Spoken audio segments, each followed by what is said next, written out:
কথা না বাড়িয়ে আজকে শুরু করতে চাই ভূত এফএম।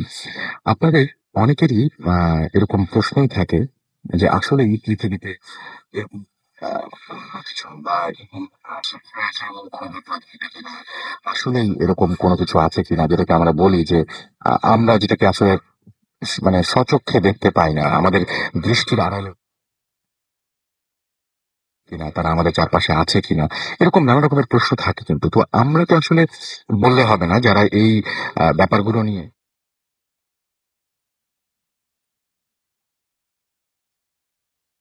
বলছিলাম এরকম একজন মানুষকে খুঁজে বের করতে, এবং আমাদের সামনে আমাদের সাথে আজকে একজন উপস্থিত রয়েছেন, তিনি একজন কোরআনে হাফেজ, এবং আম, তিনি আমাদের মাঝে আজকে এসে উপস্থিত হচ্ছেন, এবং তার কিছু স্পেশাল গুণ রয়েছে, যে গুণগুলোর কারণে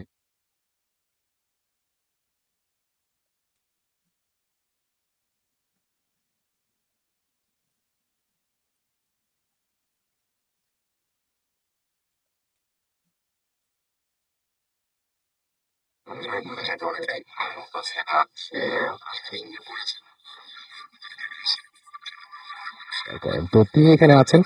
আর আজকে একটু এসএমএস করতে হবে আপনাদের বেশি বেশি এই কারণেই যে তিনি যেহেতু এখানে আছেন, তার কাছ থেকে আপনারা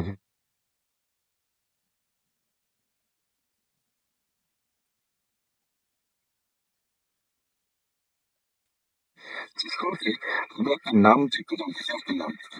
আমার নাম হাফেজ মোহাম্মদ এনামুল হক ইমাম। ওকে।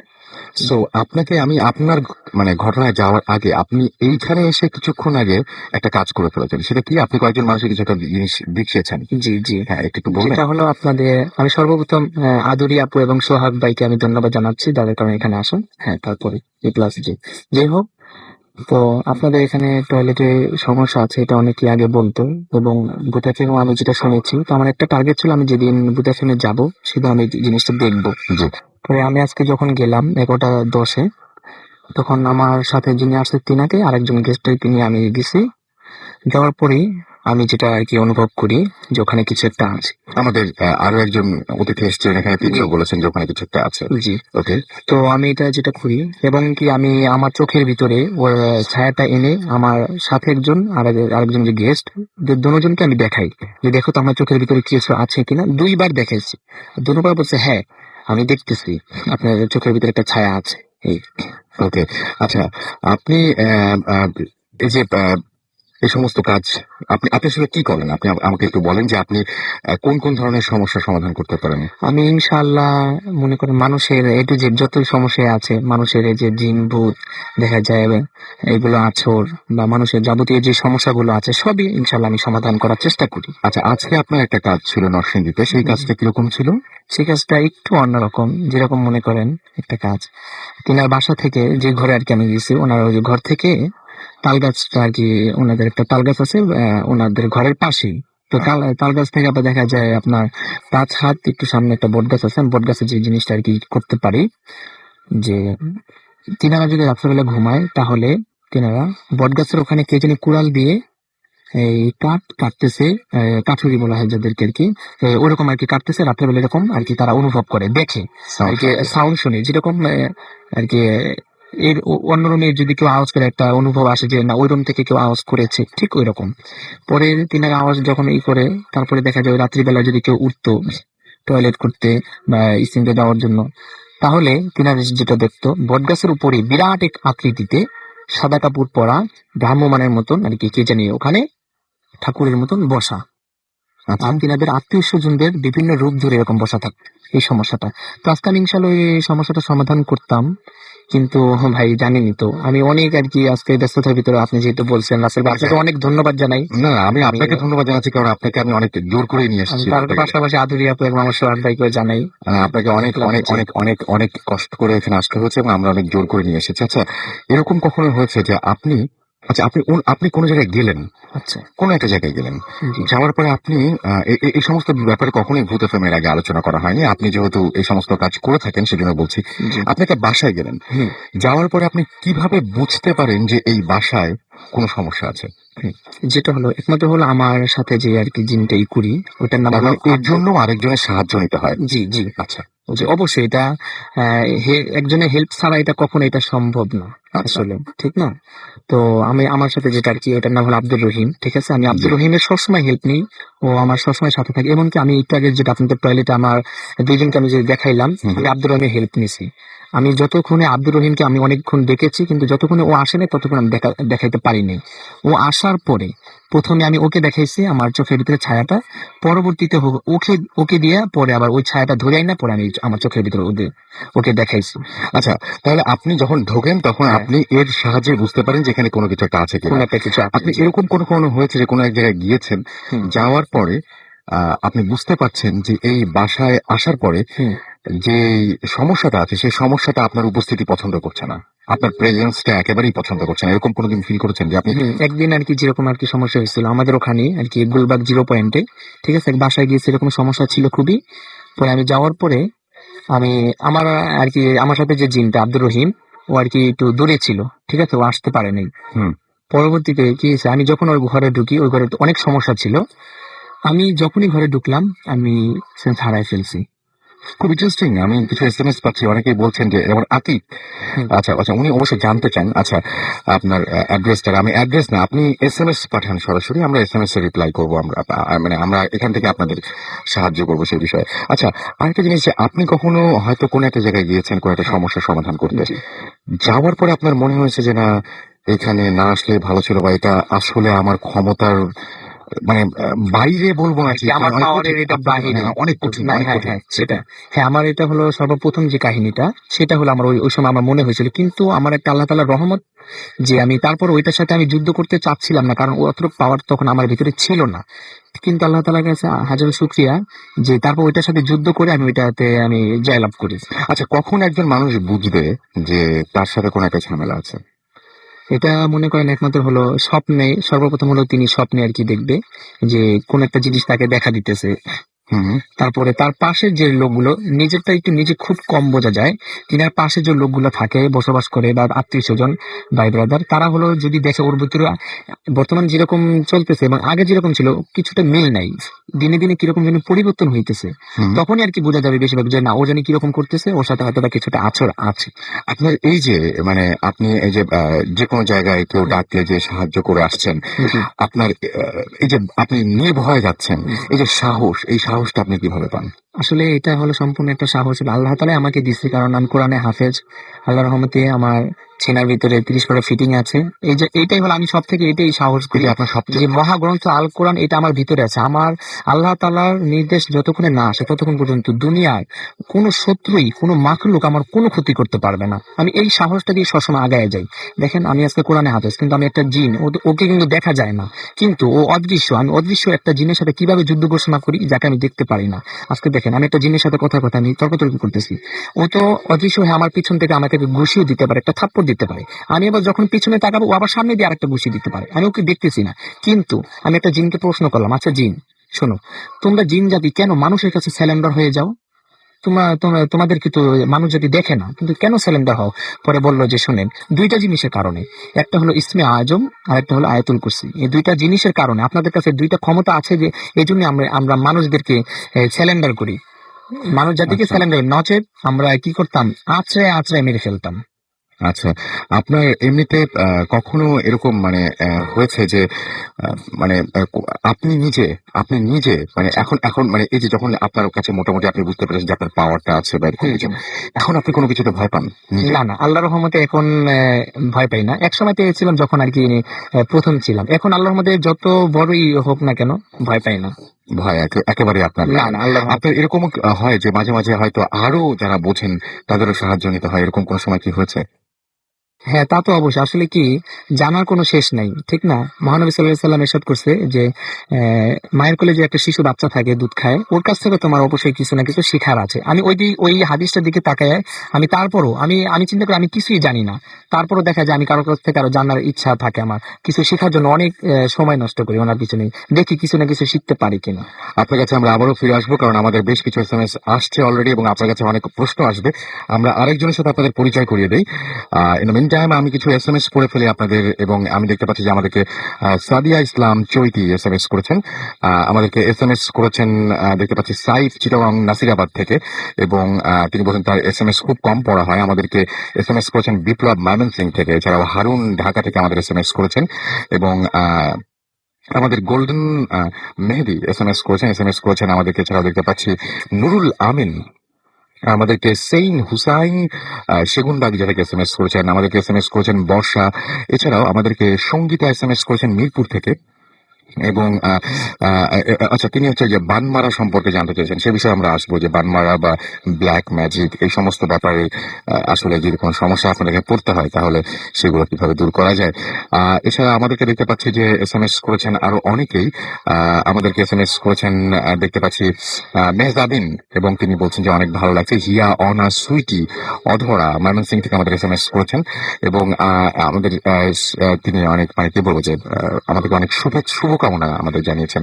আমাদেরকে এসএমএস করেছেন মুনান, এবং এটা তার প্রথম মেসেজ, এবং প্রথম এসএমএস আমি পড়ে ফেলেছি। আমাদেরকে মিল্টন নরসিংদী দাসপাড়া থেকে এসএমএস করেছেন, এবং তিনি বলেছেন যে বছরের সেরা ভূত এফএম হয়েছে ভয়ের কবচ সিডিটার মাঝে। আচ্ছা, তার মানে ভয়ের কবচ যারা কিনবেন তারা সেই সিডিটা শুনে ফেলতে পারেন। আমাদেরকে সাথী এসএমএস করেছেন সাথী খান মিরপুর 12 থেকে। এছাড়া আমাদেরকে জিসান অশ্রু সাইদুল রিয়াজ এসএমএস করেছেন, এবং তারা বরগুনায় যাচ্ছেন, এবং তারা এখন লঞ্চে রয়েছেন। লঞ্চে 4 জন মিলে তারা ছাদে বসে ভূত এফএম শুনছেন। বাহ, চমৎকার।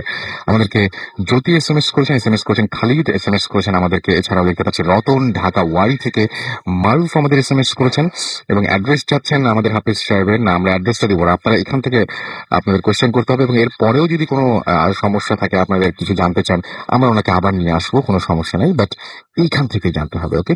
আমাদেরকে এসএমএস করেছেন মেঘলা রায়ের বাজার থেকে। এছাড়া আমাদেরকে ওয়াহিদ এসএমএস করেছেন আমাদেরকে সঞ্জিত না সঞ্জি এসএমএস করেছেন আমাদেরকে স্পন্দন। এছাড়া আমাদের এসএমএস করেছেন আরো অনেকেই। আপনি যদি এসএমএস করতে চান তাহলে এসএমএস করুন, মোবাইলের মেসেজ অপশনে গিয়ে টাইপ করুন ফুর্তি FORTI ফুর্তি, স্পেস দিয়ে লিখুন আপনার নাম, স্পেস দিয়ে আপনার মেসেজ পাঠিয়ে দিন 9840 নাম্বারে। আমাদের যদি ইমেল করে আপনার ঘটনা পাঠাতে চান তাহলে আমাদের ইমেল অ্যাড্রেস হচ্ছে bhutfm@radio50.fm, which is BHWTFM@radio4ORTI.FM। আপনার নাম, ঠিকানা এবং ফোন নাম্বার সহ আপনার জীবনের সেরা ঘটনা লিখে পাঠিয়ে দিন আমাদের কাছে। অবশ্যই শুরুতে উল্লেখ করবেন যে আপনি ঘটনাটি এখানে এসে উপস্থিত হয়ে শেয়ার করতে চান, নাকি আপনি চান যে আপনার ঘটনাটা আমরা পড়ে শোনাই। আর আপনি যদি চান যে আপনার মানে দেশের বাইরে আছেন আপনি, এবং আপনার ঘটনাটা এখানে প্লে করা হোক, তাহলে অবশ্যই আপনার ঘটনাটি রেকর্ড করে পাঠিয়ে দিন আমাদের কাছে। আমরা অডিও ক্লিপ যদি সিলেক্ট হয় তাহলে অবশ্যই।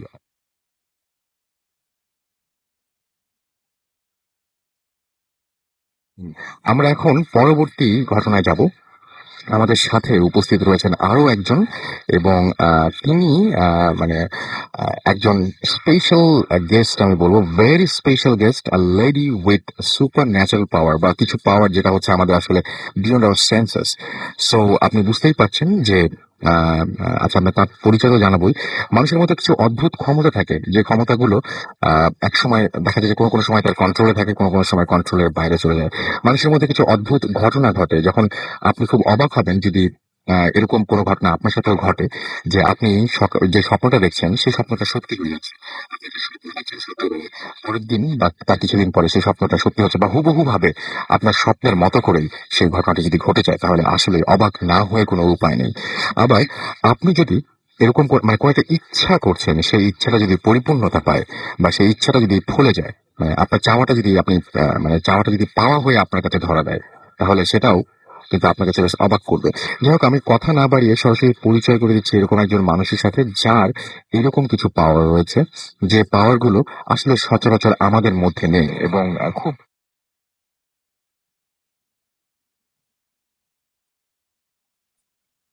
থ্যাংক ইউ রাফা ভাই।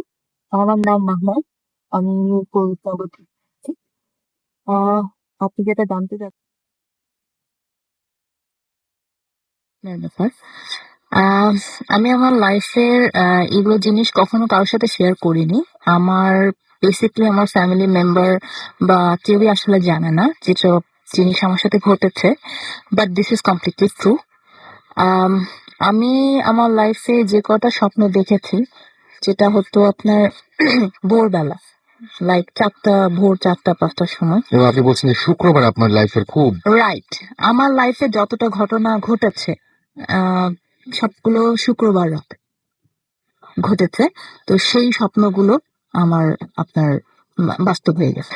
বাস্তব হয়ে গেছে। আচ্ছা, জি। এগুলো কি ম্যাক্সিমামই ছিল আসলে নেগেটিভ নাকি? হ্যাঁ, নেগেটিভ যেটা আপনাকে বলা যায় যে বিপদ সংকেত, যে এটা ঘটতে যাচ্ছে, বি কেয়ারফুল, সতর্ক হও, এটা হতেই পারে এবং এটার জন্য তুমি প্রিপেয়ার্ড হও, এরকম কিছু। আচ্ছা, এরকম কিছু আপনি আপনার দু একটা এরকম ঘটনা মনে আছে যে ঘটনাগুলো স্বপ্নের মাধ্যমে আপনি প্রথমে দেখতে পেয়েছেন এবং পরে সত্যি হয়ে গেছে? জি, আমি যেটা দেখেছি লাইফে আমার বাবার মৃত্যু। আমার বাবা খুব অসুস্থ ছিলেন। ওনার ক্যান্সার ছিল, উনি হসপিটালাইজ ছিলেন। তো আমি যখন ঘুমিয়ে আছি, তা আমার ঘুমটা ঠিক ভোর 4টায় ভাঙে। আমার ঘড়িটা তার পাশেই ছিল। তো আমার যখন ঘুমটা ভাঙে তখন আমি পাশে ঘড়িটা দেখি, আর স্বপ্নের থিমটা ছিল যে আমার বাবা আর বাঁচবেন না, কোনোভাবেই তার চান্স নেই বাঁচার। এবং ঘড়িটার সাথে সাথে যখন আমি লক্ষ্য করি, দেখি যে ভোর 4টা বাজতেছে এবং তখন একটা ফিলিংস হয়, সেটা মানে রাসেল ভাই আমি আপনাকে কিভাবে প্রকাশ করব, যে চোখ পড়েছে ঘড়িতে আর ভিতরে হার্টবিটটা বেড়ে যায় এবং তখন ঘামতে শুরু করি, যে এটা তো হবেই। তখন ভিতর থেকেই চলে আসে যে এই ড্রিমটার জন্য আমি প্রস্তুত হচ্ছি এবং এটা ঘটবেই, আজ হোক কাল হোক। এবং 6 মাসের মাথায় আমি আমার বাবাকে হারাই।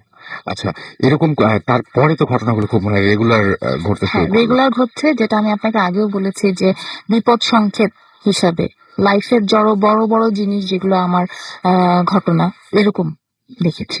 আচ্ছা, আপনি আরেকটা কথা বলছিলেন যে আপনার যে ক্ষমতাটা রয়েছে, কিছু কিছু ক্ষমতা রয়েছে আপনার। হ্যাঁ, ক্ষমতা যেটার স্টার্টিং এ আমি বলবো যেটা হলো আপনার পারিবারিক সূত্রে। আমার দাদা ছিলেন কোরআনে হাফেজ এবং উনি ভোরে কোরআন তেলাওয়াত করতেন এবং খুব অনেস্ট লোক ছিলেন। তো উনি, আমরা তাহলে ওনার ঘটনা থেকে শুরু হ্যাঁ শুরু হ্যাঁ, শিওর। ফাইন, ঠিক তো আছে। আমি যত শুনেছি উনি এরকম ছিলেন, নামাজি ছিলেন, কোনো মানুষের কখনো ক্ষতি করেননি। উনি স্বপ্নে বেসিক্যালি আমাদের দেশ সিলেটের বিয়ানীবাজার থেকে উনি স্বপ্নে দেখলেন যে শমশেরনগরের 3 রাস্তার মোড়ে একটা জায়গা আছে, ওখানে ওনার বাড়ি করতে হবে। উনি সেখানে স্টেশনে নেমে ওখানে ওনার বাড়িটা করেন এবং ওখানে মুসলমান বলতে উনি একজনই ছিলেন। উনি আসার পর উনি আজান দিতেন, করতেন। তো এভাবে সূত্রপাত শুরু। এখন একটা ঘটনা যেটা আমি আপনাকে বলবো, ওনাকে এক হিন্দু ব্যক্তি যার নাম ছিল গঙ্গা প্রসাদ তালি, সে তার সাথে বিভ্রান্ত করতো, তার কম্পিটিশন করতো। আমার দাদার দোতলা বাড়ি ছিল, সে বলতো যে আমি 3 তলা করবো, অনেক বিরক্ত করতো। দাদা কাউকে কিছু বলতেন না, আল্লাহর কাছে নামাজ পড়তেন না এবং ওনার একটা আধ্যাত্মিক ক্ষমতা ছিল, এটা কখনো কাউকে মানে বিশ্লেষণ করেনি। ওনাকে কম্পিটিশন করে যখন সেই ভদ্রলোক বাড়িটা করে, পরের দিন যে উঠবে উনি রাতে স্বপ্নে দেখেন, এই স্বপ্নের জিনিসটাই আসলো। স্বপ্নে দেখেন যে ওই বাড়িটা বেয়ে বেয়ে কতগুলো 6 মাসের ছোট ছোট বাচ্চা যারা হামাগুড়ি দেয়, ওরা বেয়ে বেয়ে উঠছে। হ্যাঁ, ভোরবেলা কিন্তু একদম same case, ভোরবেলায়। আচ্ছা, হ্যাঁ। ওকে। এবং পরের দিন সকালে দেখেন যে পুরো বাড়িটা, সেই দিন ওই লোকটা উঠবে, বাড়িটা ভেঙে পড়ে গেছে। ও মাই গড, এ তো ভাবাই যায় না। মানে হ্যাঁ, যেদিন উঠবেন সেদিন। হ্যাঁ, এবং সেই লোক যে ভয়টা পেয়েছে, ভয় পাওয়ার পর উনি ক্ষমা চেয়েছেন আমার দাদার কাছে এবং ক্ষমা চেয়ে উনি ওই সেই কালে 1 মণ চাল ফাঁসি এভাবে দিয়ে ওনার কাছে ক্ষমতা চেয়েছেন। এবং আরেকটা জানি যে ওনার কাছে নাকি একটা জিন আসতো, যেহেতু উনি নামাজি ছিলেন। জিনটার নাম ছিল ব্রহ্মদত্ত, যেটা আমার বাবার কাছেও আমি শুনেছি। তো সে এসে হয়তো মাঝে মাঝে ইসলাম সম্পর্কে জানতে চাচ্ছে এবং আমার দাদা যখন বিপদে পড়তেন তখন তাকে খুব হেল্প করত যেভাবে হোক। এবং আমার বাবাও সেটা জানতেন এবং চাচারাও জানেন এবং সেই সূত্রে হয়তো আমি কিছুটা কাজ করতে পারে না। আঁচ করতে পারি। এবং ওই যে সুপার ন্যাচারাল যেটা বলেছি, আমি আপনাকে আবারও বলছি, আমার কোনো ফ্যামিলি মেম্বার সেটা জানে না, একান্ত আমার মধ্যে।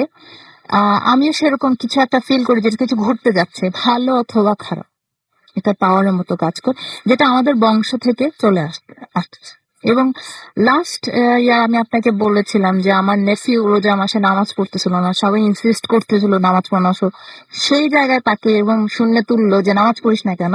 মানে সেটা আমি বললাম যে নিশ্চয়ই আমার দাদার একটা দোয়ার কারণে। আমার চাচা তখন লাইফ ছিলেন, উনি তখন বুঝেছেন যে এই ফ্যামিলি বিলংস টু আপনার নামাজ কায়েম ওরকম না, বাট আমরা একটা করি আর কি। আচ্ছা, আরেকটা জিনিস সেটা হচ্ছে আপনি ওটাও আমি শুনতে চাই যে জি, আপনার বলেন।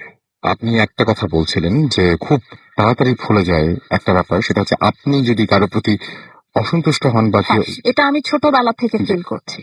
ছোটবেলা থেকে আমার প্রতি যদি কেউ অসন্তুষ্ট ফিল করে, আমাকে যদি কষ্ট দেয়, আমি কাউকে সেটা শেয়ার করি না। আমার ভিতরে তখন লাগে যে এই পার্সনটা কেন আমাকে বিভ্রান্ত করছে, কেন আমাকে বিরক্ত করছে। তার কিছুদিনের মধ্যে তার একটা কিছু হয়ে যায় সামহাও, এবং সে ক্ষতিগ্রস্ত হয়। এটা কি আপনার কন্ট্রোলের মধ্যে আছে নাকি মাঝে আসলে আমি কন্ট্রোলের মধ্যে করতে চাই না, আমি আসলে কোনো মানুষের ক্ষতি করতে চাই না। আমাকে যদি কেউ কষ্ট দিতে, হয়তো আল্লাহর তরফ থেকে হয়তো তাকে, এবং আমি তখন মনে মনে বলি যে সে কেন আমার সাথে এরকম করলো, কেন সে ক্ষতিগ্রস্ত হলো, এটা তো ঠিক ছিল না। তা আমি উইলিংলি চাই না যে তার কোনো ক্ষতি হোক। রিসেন্টলি আপনি জানতে পেরেছেন যে আপনি পজেসড, এটা হ্যাঁ, পজেসড আমি অনেকবার হয়েছি আচ্ছা, বিভিন্ন মানে ভাবে। আবারও ফিরে আসছে সেটা। আবারও ফিরে আসছে যে আমার ম্যারেড লাইফে যেটা পজেসটা আমি ধরে ফেলেছি, এবং আমি বিভিন্ন সময় ফিল করতাম যখন পজেসড হই, তখন আশেপাশে যে আমাকে যে ইয়ে করতে চায়, আপনার ইয়ে, তো তখন আমি বুঝে ফেলি। এবং এটা আমি ফিল করছি আমার ছোটবেলা থেকে।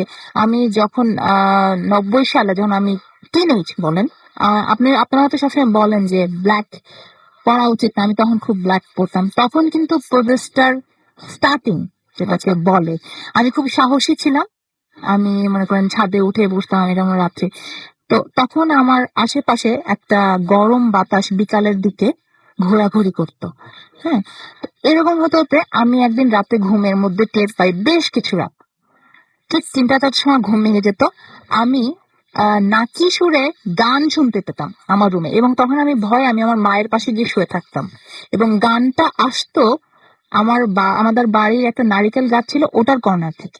কিন্তু গানের যে কোন সুর, কোন ভাষা, কিছু কিন্তু আমি বুঝতে পারতাম না, কিন্তু নাক দিয়ে যে আওয়াজ হচ্ছে এটা আমি শুনতে পেতাম। এবং এবং যখন মানে আজান পড়তো অটোমেটিকলি সেটা বন্ধ হয়ে যেত। এবং এটা এটা কোনো মানে ওই বাংলা, ইংরেজি, হিন্দি বা এরকম কোনো পরীক্ষা? কিছুই না, কিছুই না। আর এরপর থেকে শুরু হলো আস্তে আস্তে। তারপরে আমার যখনই এরকমই হতো, ধর আমি দোয়া পড়া শুরু করতাম, অটোমেটিকলি মানে এটা স্টপ হয়ে যেত। আর পজেস্টের কথা যেটা বললাম, যখন পজেস্ট হয়েছি আমি ফাইন্ড আউট করেছি যে হ্যাঁ, আমি পজেস্ট। এবং পজেস্ট হওয়ার পর আশেপাশে যখন আমি পজেস্টের যখন ট্রিটমেন্টটা যেটাকে বলেননি, তখন কিন্তু সেটা ভাঙার জন্য অনেক ট্রাই করে সামহাও। আমি হাত পুড়িয়ে ফেলি, আনকনসিয়াস হয়ে যাই। এখনো আপনি বলছিলেন যে আপনার এখন স্টিল আমি আপনাকে শো করেছি যে আমার হাত কিছুদিন আগে যেটা হয়েছে, হাত পড়েছে। এবং 2 উইকস আগে আমি ভূতেশন শুনছিলাম, আমি আপনার সাথে শেয়ার করেছি, শুনছিলাম। তখন হঠাৎ আমি রুম দেখেছি যে সেপটিক ট্যাঙ্ক বাস্ট করলে যেরকম গন্ধ আসে সেরকম। আমরা জানি যে যদি ঘরে কিছু খারাপ জিনিস প্রবেশ করে তখন বাজে গন্ধ আসে। এবং তখন আমি ওয়াশরুম সার্চ করলাম, দেখলাম যে না, তখন আমার একটা সাহস চলে আসে। আমি কিন্তু ভয় পাই না, আমি কিন্তু দেখি না, কিন্তু অনুভব করি। তখন দোয়া পড়ি, তো দেখি যে কিছুই নেই। তখন আমি বুঝতে পারলাম যে না, কিছু একটা ঢুকছে।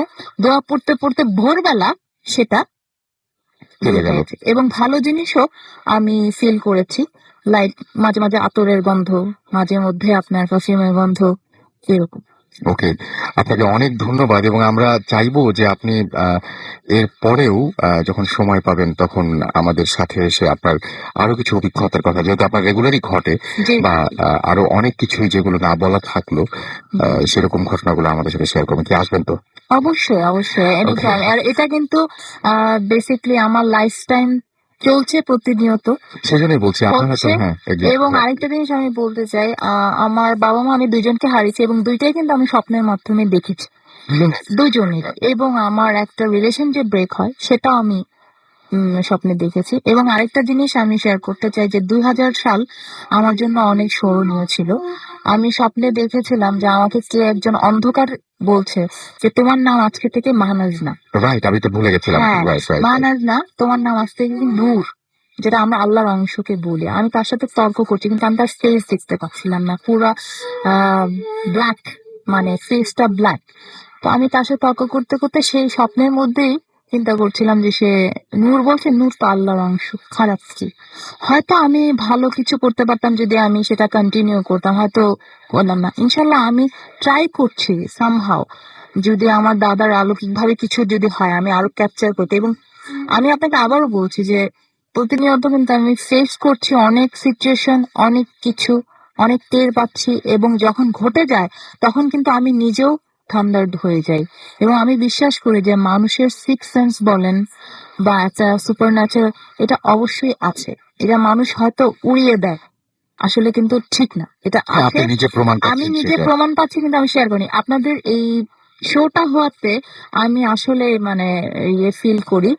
আরেকটা জিনিস রাসেল ভাই, আমি আবার আবার এক লাস্ট টাইম বলতে চাই, যখন খুব স্ট্রেস থাকি, স্যাড থাকি, আপনাদের এই শোটা শুনলে আই রিয়েলি ফিল গুড। আমার চিয়ার আপ হয়ে যায়। মাঝে মধ্যে আপনাদের শো আমি ডাউনলোড করেও শুনি, যাতে I wow, feel thank good. You so much. Right. Thanks for being with us. And আমি চাইবো যে আপনার, হ্যাঁ, আমরা খুব দ্রুতই আবার আপনাকে নিয়ে আসতে চাই, এবং তখন আরো নতুন নতুন কিছু ঘটনা হয়তো আমরা জানতে পারবো। Definitely. Okay, so thank you so much. আপনারা যারা হচ্ছে এই সমস্ত বিষয়ে জানতে চান বা এরকম ধরনের ঘটনা আপনাদের যদি থেকে থাকে, আপনারা যদি শেয়ার করতে চান, তাহলে আমাদেরকে SMS করুন, আমাদেরকে ইমেল করুন। আমাদের SMS করে যে মোবাইলের মেসেজ আপনি টাইপ করুন 40FORTI স্পেস দিয়ে লিখুন আপনার নাম, স্পেস দিয়ে আপনার মেসেজ পাঠালে 984 নাম্বারে। আমাদের যদি ইমেল করতে চান, আমাদের ইমেল অ্যাড্রেস হচ্ছে bhutfm@radio40.fm, which is BHWTFM@radioFORTI.fm। এরপরে আরো কিছু দারুণ দারুণ ঘটনা আসছে আপনাদের জন্য, সো স্টে টিউন। একটা ছোট্ট বিরতিতে যাচ্ছি, কোথাও যাবেন না।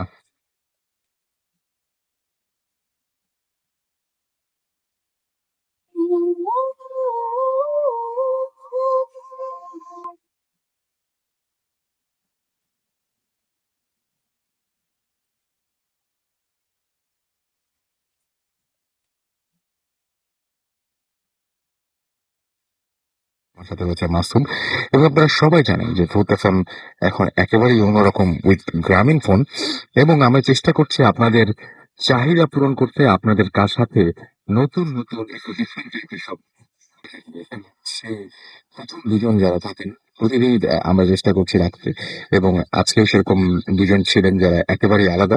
এখন আমাদের সাথে যারা আছেন, তারা আপনাদের বেশ কিছু ঘটনা শোনাবেন, যে সমস্ত ঘটনাগুলো তাদের লাইফে ঘটে গেছে। এবং আপনি ধরেন, আপনি আজকে ভূত FM শোনার পরে ঘুমিয়ে গেলেন, ঘুমিয়ে যাওয়ার পরে শুয়ে আছেন, হঠাৎ করে যদি জেগে ওঠেন রাতের বেলায় এবং যদি দেখেন যে আপনার বিছানায় একটা সাপ, তাহলে আপনার কেমন লাগবে? হ্যাঁ, এরকম একটা ঘটনা রয়েছে আমার কাছে, এবং এই মুহূর্তে সেরকম একটা ঘটনা আপনাদেরকে উপহার দিবেন একজন, এবং আপনার নামটা প্লিজ একটু আমাদেরকে বলবেন। থ্যাংক ইউ রাসেল ভাই। আমি আব্দুল কাদের হেলাল, আমি এসেছি মিরপুর 13 নম্বর থেকে। ওকে।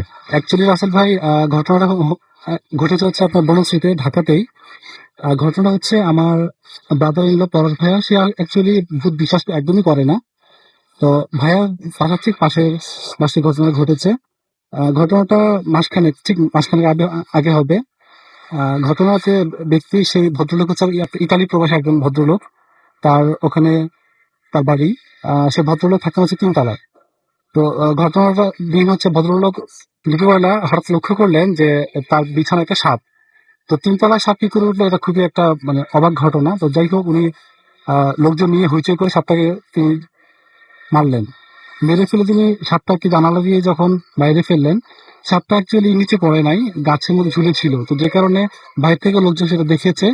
তো ফাইনালি কৌতূহলী লোকজন সেটাকে একসঙ্গে নিচে ফেলেছে। সাপটা মোটামুটি 2-2.5 ফিটের মতো ছিল। তো ফাইনালি সাপটা সবাই দেখেছে যে সাপটা মৃত। তো সেদিন রাত্রেই ওই ভদ্রলোকের হঠাৎ করে মানে পেইন উঠলো। সে খুব সুস্থ একজন ব্যক্তি ছিল। তো তারপরে তাকে হসপিটালে নেওয়া হলো। নেওয়ার পরে ওই দিন ভোরে সে ব্যক্তি মারা যায়। মারা যাওয়ার পর ডাক্তাররা লক্ষ্য করে দেখেন যে তার ঘাড়ে 6টা সাপের কাটা দাগ। তো এটা অ্যাকচুয়ালি মানে বেশ একটু ভয়েরই এবং আতঙ্ক ছড়িয়েছিল। এটা হচ্ছে রাসেল ভাই অ্যাকচুয়ালি বনশ্রীতে এল ব্লকে। হ্যাঁ, আমি আপনাকে অ্যাড্রেসটা বলছি না, কিন্তু ওই এলাকার যারা আছে তারা সবাই মোটামুটি বিষয়টা জানে, এবং বেশ আতঙ্ক ছড়িয়েছিল বিষয়টা। Thank you. ওকে, আমরা আরেকজন অতিথি আছেন আমাদের সাথে, আমাদের বাবু ভাই। আমরা তার কাছে একটা ঘটনা শুনে আসি, তারপর আমরা আবারও ওনার কাছে ফিরে যাব। আর আপনারা অনেকেই SMS করে জানতে যাচ্ছেন বিভিন্ন সমস্যার কথা, এবং সেই সমস্যার সমাধান দেওয়ার জন্য আমরা হাফিজ ইনামকে একটু পরে আবার কিন্তু নিয়ে আসবো। সুতরাং সেই জন্য আপনাদের কাছে, আপনাদের আমাদের সাথে থাকতে হবে, এবং বেশ কিছু প্রশ্ন জমুক, এবং সেই প্রশ্ন জমার পরেই আমরা সেই প্রশ্নগুলোর উত্তর দেওয়ার চেষ্টা করব এবং সেই জন্য আমাদের যেটা করতে হবে আমাদেরকে প্রচুর এসএমএস করতে হবে এবং এসএমএস করার নিয়মটি হচ্ছে মোবাইলের মেসেজ অপশনে টাইপ করতে হবে ফুর্তি FORTI ফুর্তি স্পেস দিয়ে লিখতে হবে আপনার নাম স্পেস দিয়ে আপনার মেসেজ পাঠিয়ে দিতে হবে 940 নাম্বারে। আমাদের যদি ইমেল করতে চান আপনারা তাহলে আমাদের ইমেল অ্যাড্রেসটি হচ্ছে bhutatfm@radiofurti.fm which is BHWTFM@radioForti.fm। আমার কাছে বেশ কিছু এসএমএস অলরেডি আছে। শিশির আমাকে এসএমএস করেছেন পান্থপথ থেকে এবং তিনি বলছেন যে অনেক ভয় লাগছে তার কাছে, যদিও আমরা এখন কিন্তু ভয়ের কোনো প্রসঙ্গে এখনো আসিনি। একটা ঘটনা কেবল গেল, এরপরে আরো বেশ কিছু ঘটনা রয়েছে। মিরপুর 10 থেকে আমাদের দিনার, আচ্ছা না দিনার ভাইয়ের সাথে যোগাযোগ করতে পারি কিনা সেটা জানতে চেয়েছেন। আমাদেরকে আজমি যশোর থেকে এসএমএস করেছেন এবং আমাদেরকে তিনি বলছেন যে অনেকে বলে যে ভোরের স্বপ্ন নাকি সত্যি হয়, আসলে কি তাই? এটা আমি ঠিক বলতে পারবো না, তবে এই প্রশ্নটা আমি না হয় আমি দেওয়ার চেষ্টা করবো কারো মাধ্যমে। আমি জানি না, এখানে অনেকে হয়তো জানতে পারেন, কেউ যদি জানেন তাহলে নিশ্চয়ই আপনাকে জানিয়ে দেবেন তার উত্তরটা। ব্ল্যাক মোহাম্মদ আলামিন আমাদের এসএমএস করেছেন ময়মনসিং থেকে এবং তিনি ভূতফের অনেক প্রশংসা করেছেন। মেহজাবিন আমাদের এসএমএস করেছেন এবং অনেক আশা করে তিনি মেল করছেন এবং তিনি বললেন যে বললেন না তো ভাই, আপনার মেল যদি সিলেক্টেড হয়, আপনার স্টোরিটা যদি সিলেক্টেড স্টোরি হয় তাহলে অবশ্যই সেটা পড়া হবে বা আপনার ঘটনাটা অবশ্যই সবার সাথে শেয়ার করা হবে। সো আপনি বুঝতেই পারছেন আপনাকে তাহলে আরেকটু বেটার কিছু একটু পাঠাতে হবে। আর যা অনেকেই আছেন কিন্তু এরকম যে হয়তো একবার ঘটনা পাঠিয়েছেন, সেই ঘটনাটা সিলেক্ট করিনি আমরা, দ্যাটস ওয়াই আপনি হয়তো আর ঘটনা পাঠাচ্ছেন না। But don't do that. আপনি আরো একবার যদি পাঠান, আর কে জানে যে আপনার সেকেন্ড যে ঘটনাটা সেটা হয়তো অনেক ভালো, প্রথম ঘটনাটা হয়তো অত বেশি ভালো ছিল না, সেটা যদি সিলেক্ট হয়ে যায় তাহলে ডেফিনেটলি আমরা সেটা অবশ্যই সবার সাথে শেয়ার করবো। আমাদেরকে রাকিব এসএমএস করেছেন মাহি আমাদেরকে, এছাড়াও রিসাত আমাদের এসএমএস করেছেন জান্নাত রবিন, এছাড়াও আমাদের এসএমএস করেছেন দেখতে পাচ্ছি সুমন টঙ্গী থেকে, শাকিল চট্টগ্রাম থেকে আমাদের এসএমএস করেছেন, অনামিকা আমাদের ময়মনসিং থেকে এসএমএস করেছেন এবং তিনি recorded file audio clip play করতে বলেছেন এবং আমাদেরকে এসএমএস করেছেন তিনি এসএমএস করেছেন অনামিকা। এছাড়াও প্রিন্স আমাদের এসএমএস করেছেন এবং আমাদেরকে এসএমএস এবং তিনি বলছেন যে মাহানাজকে একটু প্লিজ বলুন যেন বাংলাদেশ T20-তে জিতে যায়, এই ব্যাপারটা নিয়ে যেন তিনি একটু চেষ্টা করেন আর কি। আচ্ছা ওকে। আমাদেরকে সাফায়েত এসএমএস করেছেন কুমিল্লা থেকে, লিখেছেন আই লাভ ভূত এফএম। আমাদের জুয়েল এসএমএস করেছেন সোনারগাঁও থেকে, এছাড়া মিরপুর 10 থেকে আমাদের এসএমএস করেছেন, আচ্ছা আবারও এসএমএস করেছেন কোন একজন, নামটা লিখেননি। শাহিন মিরপুর থেকে আমাদের এসএমএস করেছেন এবং আমাদেরকে এবং তিনি বলছেন যে আচ্ছা কোন একজনের বয়স 29 বছর, তাকে 3 বছর যাবত খুঁজে পাওয়া যাচ্ছে না, তার সাথে যোগাযোগ করতে চান হয়তো এরকম একটা কিছু। আমাদেরকে জান্নাত রবিন এসএমএস করেছেন আমাদেরকে আরো অনেকেই। আপনি যদি এসএমএস করতে চান তাহলে তো নিয়মটা আমি জানিয়ে দিলাম এবং আমরা এখন সরাসরি চলে যাচ্ছি বাবু ভাইয়ের কাছে, তার কাছে একটা ঘটনা শোনার জন্য। বাবু ভাই আজকে যে ঘটনাটা বলবেন সেটা কোথাকার ঘটনা এবং থ্যাংক ইউ আসফ ভাই। এই ঘটনাটা হচ্ছে সমীর সাহা নামে একজন আমাকে লিখে পাঠিয়েছেন পশ্চিমবঙ্গ থেকে। আচ্ছা আর তার ঘটনাটা অনেকটা ব্ল্যাক ম্যাজিক টাইপের, এগুলোর উপর আর কি। আচ্ছা শুনি আমরা ঘটনাটা। ওকে, সমীর সাহা উনি লিখেছেন আমাকে আপনার পশ্চিমবঙ্গ থেকে। লিখেছে তখন তার বয়স 18-19 বছর এবং সেই সময় সে বেশ বাউন্ডুলে ছিল, ঘোরাফেরা করতো এদিক ওদিক দুপুরবেলা বিশেষ করে। তো একদিন দুপুরে সেরকম ঘোরাফেরা করতে করতে তাদের ওখানে একটা নদী ছিল, নদীর পাশে গাছের গোড়ায় দেখে একজন আপনার তান্ত্রিকের মতো বসা, চুল টুল জট টট বাঁধা এবং মানে যারা অনেকটা আপনার মুনি ঋষি টাইপের আর কি, but he doesn't look actually quite like আপনার যে খুব সাধু পুরুষের মতো নয়। তার জট টট বাঁধা মানে বেশ অনেকটা তান্ত্রিক টাইপের, গলায় রুদ্রাক্ষের মালা টালা আর কি। তো দেখে কিছুক্ষণ বেশ কিউরিয়াস হয়ে তাকে থাকে, কারণ ওই গাছের গোড়ায় সাধারণত কেউ বসতো না কখনো, এরকম মানে বসা মানুষকে সে দেখেনি। আচ্ছা তো অনেকক্ষণ কিউরিয়াস হয়ে তার দিকে তাকিয়ে থাকে, তো তাকিয়ে থেকে আস্তে আস্তে কাছে যায়, কাছে গিয়ে সে কিউরিয়াসিটি থেকে তাকে জিজ্ঞেস করে যে আপনি কে? তো লোকটা তার দিকে তাকায়, তাকে হাতে ডাকে, কাছে ডেকে বসতে বলে। তো বসার পরে কিছুক্ষণ বসে থাকে, লোকটা আপনার তার কথার কোনো উত্তর দিচ্ছে না বা তার ধ্যান এসে আছে আর কি। এরকম সময় সে আবার জিজ্ঞেস করে। তো লোকটা এক সময় চোখ খুলে বলে কি তুই আমার কাছে চা কি চাইবি? তোর যে কোনো একটা মানে আমি আশা পূরণ করে দিব আজকে। আচ্ছা, তোর কাছে চা। তো বেশ হঠাৎ হচকচে যায়, কি ব্যাপার, হঠাৎ করে আমাকে বলতেছে যে একটা আশা পূরণ করে দিবে। তো এক সেকেন্ড অনেক কিছু চিন্তা করতে হয় কি চাইবে সে। তো চাইতে সে বলে আমাকে অনেক ক্ষমতা দেন, আমি অনেক ক্ষমতা চাই আপনার কাছে। ওকে তো এটা বলার পরে ওই ঋষি বলে যা ক্ষমতা পাবি, কিন্তু ক্ষমতা তো তো সোজা না, ক্ষমতা পাইতে গেলে তো কিছু কাজ করা লাগবে। তো কি কাজ করা লাগবে? বলে যে ওই যে সামনে দেখছিস শ্মশান, ওই শ্মশানের থেকে এতটুক দূরে একটা এরকম বাচ্চার পুঁতে রাখছে, ওইটা অনেকেই জানে না। ওটা এমন জায়গায় পোতা আছে কেউ জানে না, আমি তোকে বলে দিব, ওখানে যাবি, ওই বাচ্চার যে ওই মাথার খুলিটা ওটা নিয়ে আসবি, এরকম কিছু বলে। তো শোনার পর বলে কি এটা নিয়ে আসবো, এটা নিয়ে আসলে ক্ষমতা পাবো। বলে হ্যাঁ, তুই যা চাবি, তুই যা করতে চাবি তাই পাবি তুই। তো ওই সমীর সাহা কথাটা শোনার পরে সে খুব একটু মানে ইন্টারেস্টেড হয়, আবার ভয় পায়। এই শ্মশানের কাছে যেতে হবে রাত্রেবেলা, যে মরার খুলি নিয়ে আসতে হবে এসে বলে। তো তখন সে ওই ঋষিকে জিজ্ঞেস করে যে আমি এমনি চলে গেলেই হবে? তো সে এসব কাহিনী এর আগে অনেক শুনছে, যে অনেকে বলে যে অমাবস্যা পূর্ণিমা রাতে এরকম যেতে হয় এই সেই। তো বলে না, এরকম কোনো বাধ্যবাধকতা নাই, তুই রাতের বেলা যাবি, কিন্তু রাত মানে 12টার পরে আর কি, গভীর রাতে তোকে যেতে হবে, যে নিয়ে আসতে হবে। তো সমীর আপনার কথাটা শুনে চলে আসে ওখান থেকে, সে আর যায় না এবং সে 2-4 দিন পর আবার ভুলেও যায়। এটা নিয়ে সে কোনো আগ্রহ প্রকাশ করে না। তো এরপরে সে তখন আপনার সেই মনে হয় ম্যাট্রিক পাস করছিল ওই সময়টা, তার মানে পড়াশোনা একটা গ্যাপ চলছিল সে সময়। তো এরকম একদিন সে আরেকদিন দুপুর দিয়ে আসছে, তো ওই দিন ঠিক তার রাস্তার মধ্যেই সেই ঋষিটার সাথে দেখা হয় তার। তো সে তাকে দেখে প্রথমেই খুব ধমক দেওয়ার, তোকে বলছিলাম ওটা নিয়ে আসতে, তুই আনবি না, তোর ক্ষতি হবে। তো এই কথা শুনে সে বলে কি ক্ষতি হবে, আপনি আমার এরকম ভয় দেখাইতেছেন, আমি আনবো না, আমার ইচ্ছা নেই, আমি আর করবো না এটা।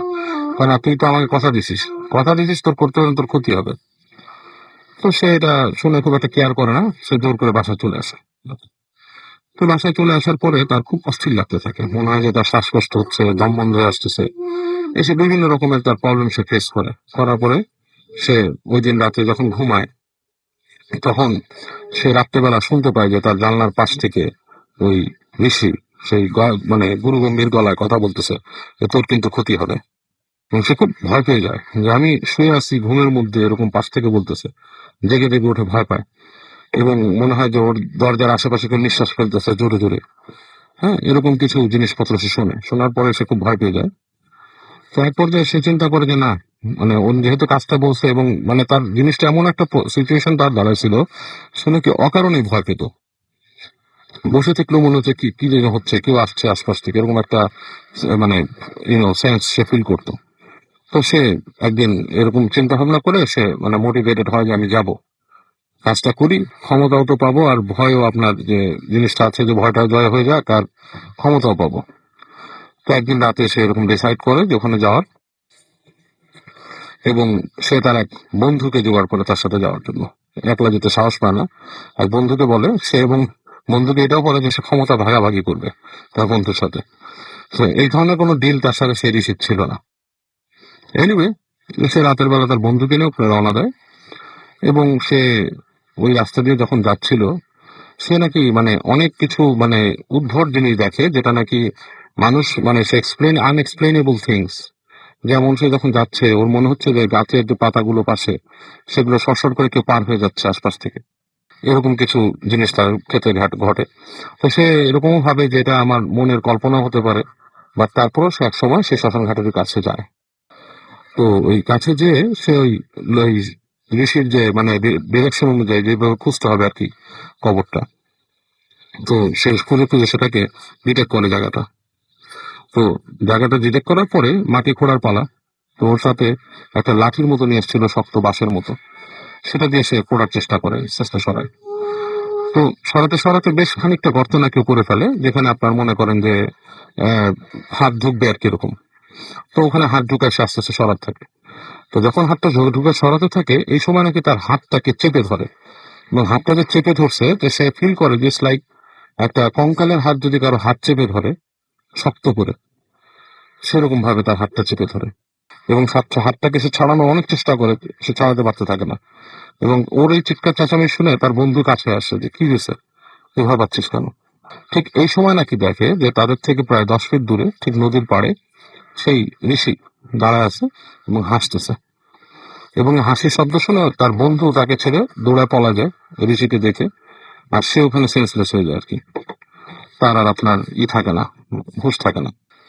তো পরবর্তীতে সকালে নিজেকে ফাইন্ড আউট করে যে সে ওই শ্মশানের কাছেই পড়ে আছে, এবং মানে সে মাটি খোঁড়া, কিন্তু তার হাত কোনো ধরা নাই কারো, মানে সেই ওই যে জায়গাটা খুঁড়ছে তার থেকে ধরেন কিছু দূরে এসে পড়ে আছে। তো এটাই ছিল সমীর শাহর কাহিনী রাসেল ভাই। ওকে, আপনাকে অনেক ধন্যবাদ। আমাদের অলরেডি বেশ কিছু এসএমএস চলে এসেছে, তবে তার আগে আমাদেরকে ছোট্ট বিরতিতে যেতে হবে। সো আমাদের সাথে থাকুন, কোথাও যাবেন না, এবং তারপরে আবার আপনাদের এসএমএস নিয়ে ফিরে আসছি। So stay tuned two radio ফুর্তি অ্যান্ড ডোন্ট স্টপ।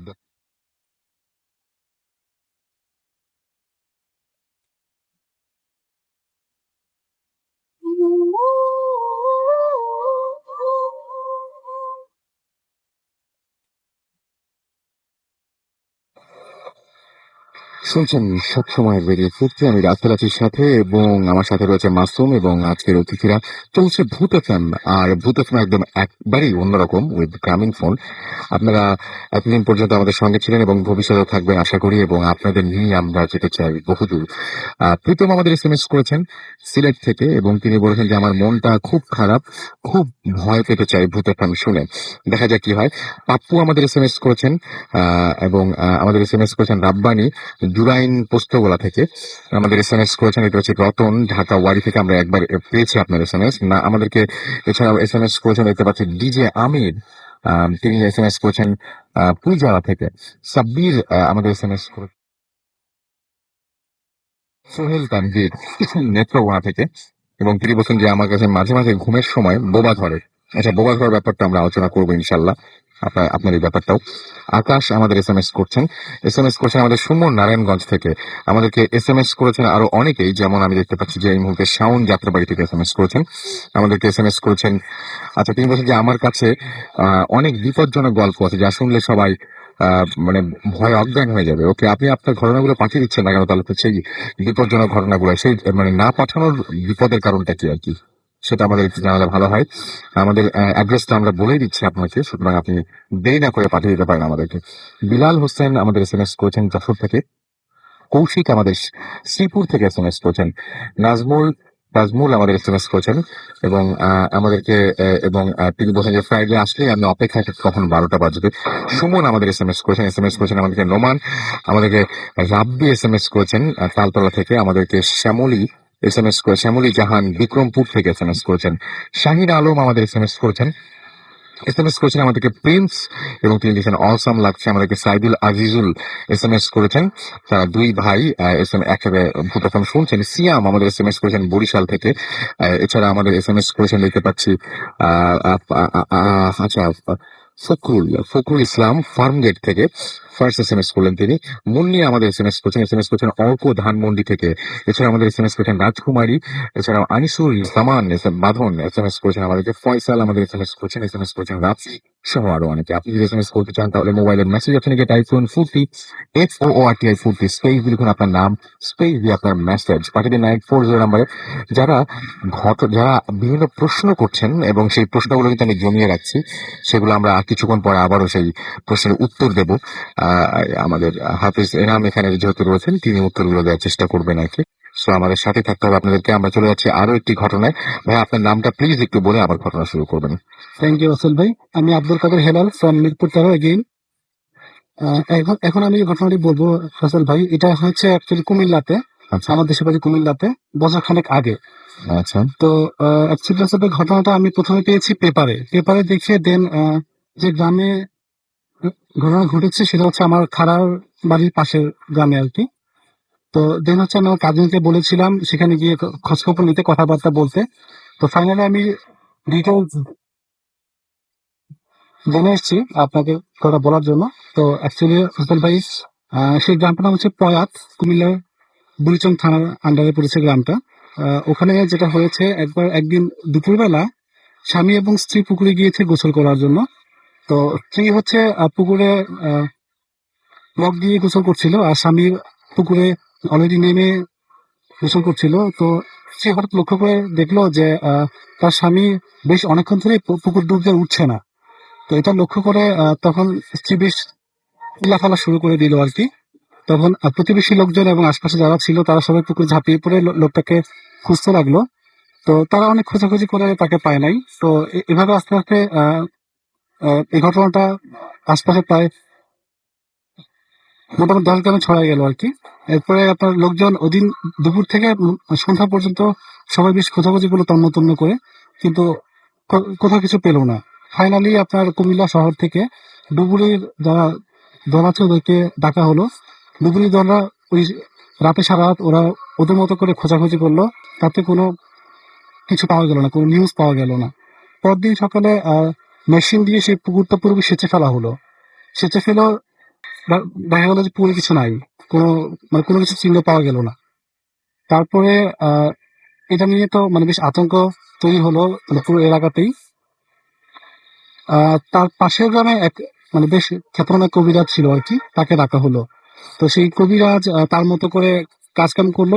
এটা মোটামুটি সে নিখোঁজ হওয়ার 1 সপ্তাহ মতো অলরেডি আর কি চলে গেছে। তো সেই কবিরাজ তার মতো করে খোঁজাখুঁজি করে তো সে পরে জানালো যে তাকে পাওয়া যাবে বাট একটু সময় লাগবে। তো এখন সেই ফ্যামিলি থেকে বলা হলো যে ঠিক আছে, কিন্তু তাকে ফিরিয়ে আনতে হবে যে করেই হোক। তো তারপরে সে কবিরাজ তার মতো করে তার যে পানি পড়া তেল পড়া বা ধ্যান এগুলো সে করলো। ফাইনালি 13 দিন পরে, মোটামুটি 13 দিন, লোকটা লাপাত্তা হওয়ার 13 দিন পরে একদিন রাতে সেই লোকটার বাড়ির ছাদের মানে আপনার টিনের ছাদ ছিল, সেখানে বিকট শব্দ। এখন শব্দ শুনে তার পরিবারের লোকজন দৌড়ে গিয়ে দেখে যে সেই ভদ্রলোক যে নিখোঁজ হয়েছিল সে বাড়ির সামনে বসে আছে, বেশ আহত অবস্থায়। তার শরীরে অনেক অত্যাচারের দাগ, মারের দাগ। তো তাকে আহ, ঘরে নিয়ে আসা হলো।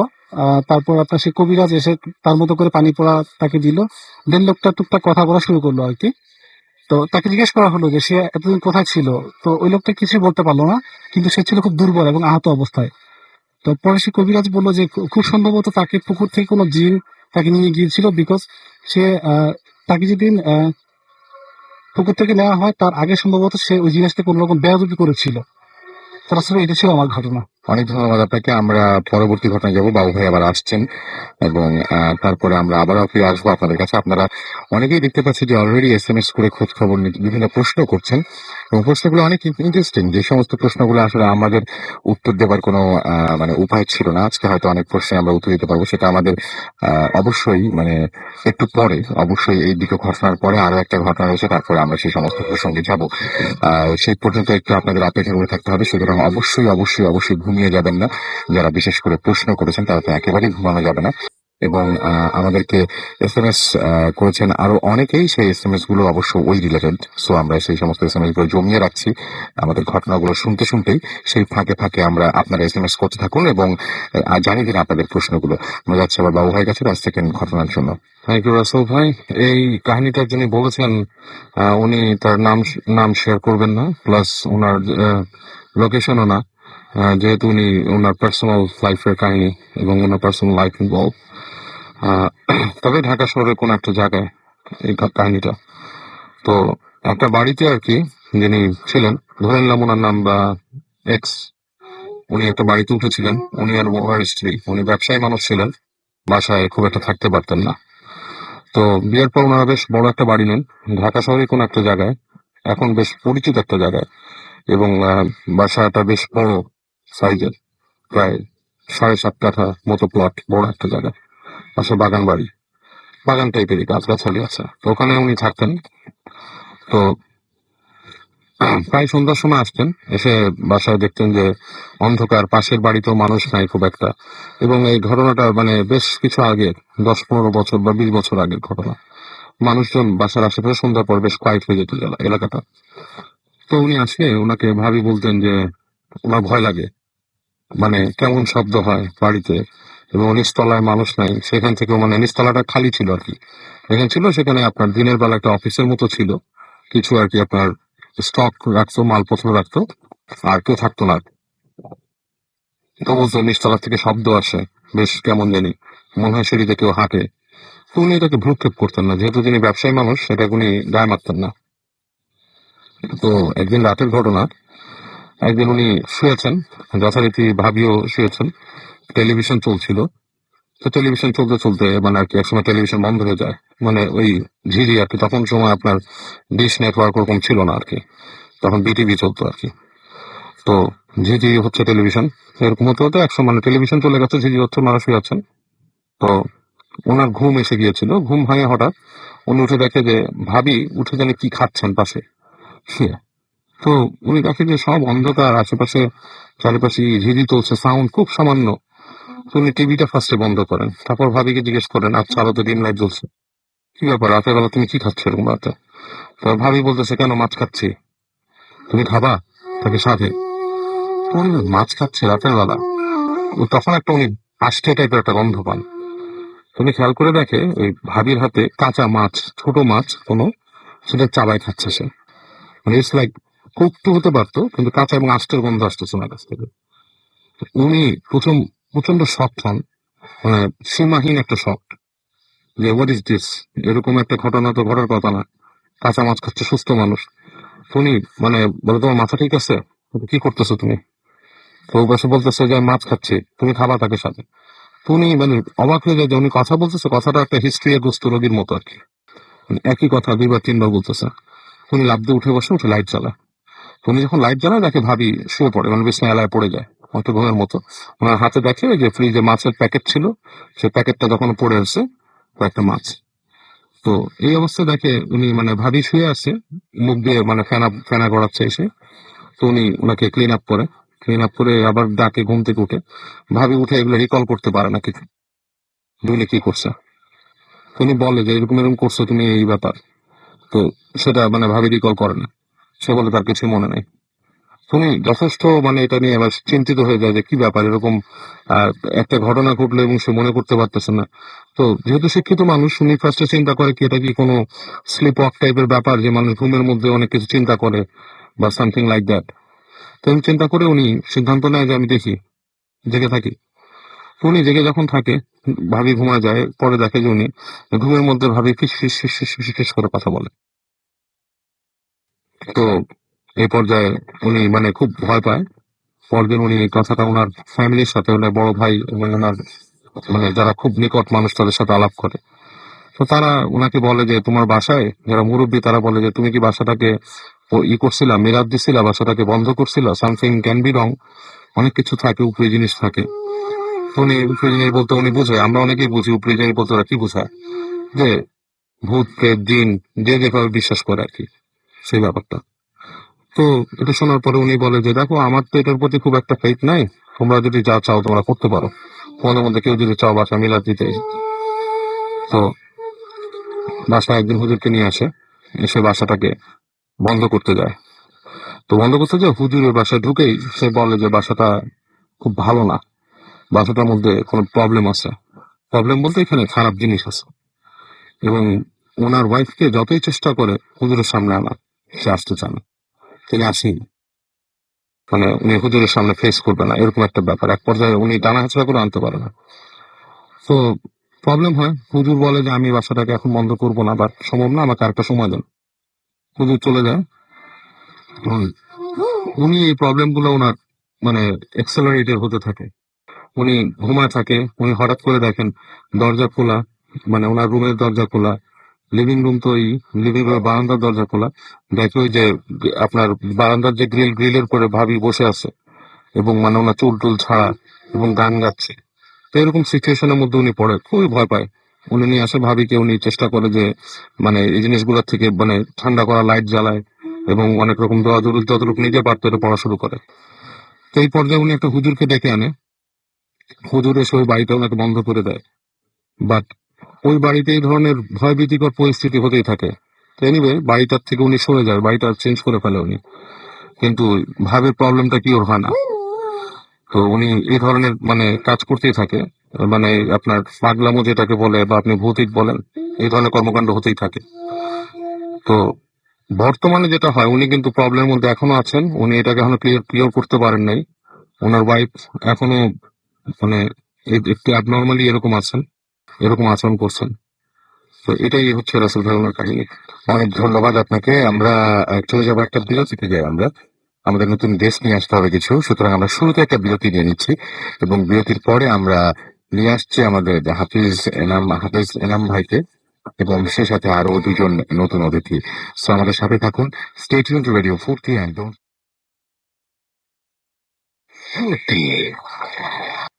সবাই অপেক্ষা করছে কখন ক্যাশিয়ার সাহেবের লাঞ্চ শেষ হবে। ক্যাশিয়ার সাহেব এই মাত্র খাওয়া শেষ করলেন, পকেট থেকে রুমাল বের করে হাত মুছলেন, এবার হয়তো কাঁধে হাত দেবেন, কিন্তু না, ক্যাশিয়ার সাহেব তার ড্রয়ার থেকে একটি টিলিপান বের করে স্লো মোশনে মুখে দিলেন। হ্যাঁ, এবার নিশ্চয়ই কলম হাতে নেবেন, কলমের দিকে হাত বাড়াচ্ছেন, কিন্তু শেষ মুহূর্তে আবারও না।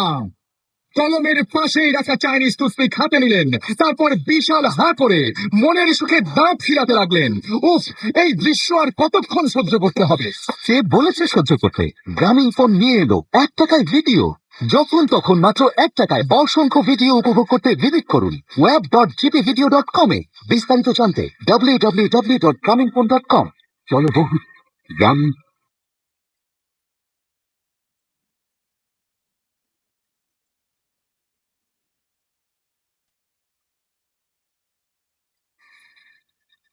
কিছু কিছু জিনিস যে আমাদের সাথে ঘটে যায়, আমরা ওগুলোর কখনো রেশনাল এক্সপ্লেনেশন খুঁজে পাই না। এন্ড আমরা যতই ওইসব মানুষকে বলি, অনেক মানুষ বিলিভ করতে চায় না। দে আর লাইক, ও আমাকে এভিডেন্স দাও, প্রুফ দাও, বাট আমাদের প্রুফের এভিডেন্স দেওয়া থাকে না। সো আই হোপ এইসব যে ইরেশনাল জিনিসপত্র, প্যারানর্মাল জিনিস মানুষের সাথে হয়, আই হোপ এটা কারোর সাথে না হয়, বিকজ যাদের সাথে হয় তারাই বুঝে যে কেমন লাগে। কথা না বাড়ি এগিয়ে যায়। It was about 2.5 years ago to be precise. আমি গ্রামের বাড়িতে কখনো যাইনি। আমার আম্মুদের অ্যাকচুয়ালি ইটস নট, আমার আম্মুর গ্রামের বাড়ি না, it's a place, it's call, জায়গাটার নাম হচ্ছে চাঁদপুর। এন্ড ওখানে আমার আম্মুর ফ্যামিলি একটা ফার্ম হাউস বানায়। এন্ড সেখানে আমার যাওয়ার খুব ইচ্ছা ছিল, বাট আমার কখনো যাওয়া হয়নি। সো আমরা অনেকজন, পুরা অনেক বড়, আমাদের অনেক বড় একটা ফ্যামিলি, জয়েন্ট ফ্যামিলি। আমরা সবাই ডিসিশন নিই যে আমরা ফার্ম হাউসে যাবো। আমার পুরো ফ্যামিলি, আমার সব কাজিনরা এন্ড আমার কিছু ফ্রেন্ডসরা ডিসিশন নেয় যে ওরা এরকম আমরা সবাই গ্রামের বাড়িতে যাবো, কিন্তু বাস দিয়ে যাবো না, গাড়ি দিয়ে যাবো না, আমরা সবাই লঞ্চ দিয়ে যাবো। তো আমি অনেক এক্সাইটেড ছিলাম, কারণ আমি লাইফে কখনো লঞ্চে উঠি নাই। It was the first time for me যে আমি এরকম একটা লঞ্চ করে এরকম কোথাও যাবো। তো আমি বলে দিই, আমার সাথে সেই বছর আমার 5টা ফ্রেন্ড যায় চাঁদপুরে, এন্ড 4জন আমার সাথে লঞ্চ করে যাবে, এবং লঞ্চ করে যাচ্ছিল, এবং একজন আনফর্চুনেটলি লঞ্চ ঘাটে পৌঁছাতে পারেনি, সেজন্য সে লঞ্চে উঠতে পারেনি, সো সে বাস দিয়ে যাচ্ছিল। I was really excited. এটা একটা খুবই বড় একটা লঞ্চ ছিল, লঞ্চটার নাম আমি বলতে চাচ্ছি না।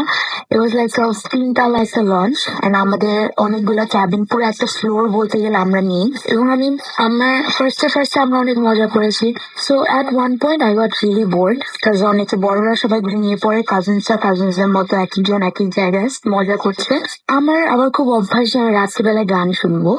You could say I am really artistic and poetic, যে আমার এরকম যে রাতে 2:30 এরকম টাইমে নদীর দিকে তাকিয়ে আছে, অনেক সুন্দর একটা সিনারি, আমার খুব ইচ্ছা ছিল যে চুপচাপ একটা কোনায় বসে গান শোনার। তো আমি আমার আইপড কানে দিয়ে গান শুনছি, and I was just staring at this beautiful scenery. And exactly ওই টাইমে আমার পিছনে কেউ একজন হাত, so I could tell it was a human being. আমি পিছনে ফিরি, আমি দেখি আমার একটা ফ্রেন্ড আদিব, মানে যে লাঞ্চটা মিস করে।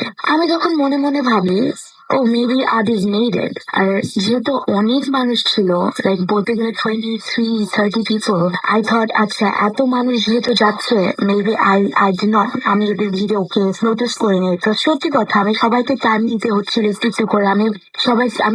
আমি তখনও জানতাম না যে আদিব লঞ্চে ছিল না। তো আমি আদিবের সাথে গল্প করছি, আদিব আমাকে জাস্ট একটা কোয়েশ্চেন জিজ্ঞাসা করে যে তুই কি করছিস, এন্ড আমি তখন ওকে সব কথা বলবো।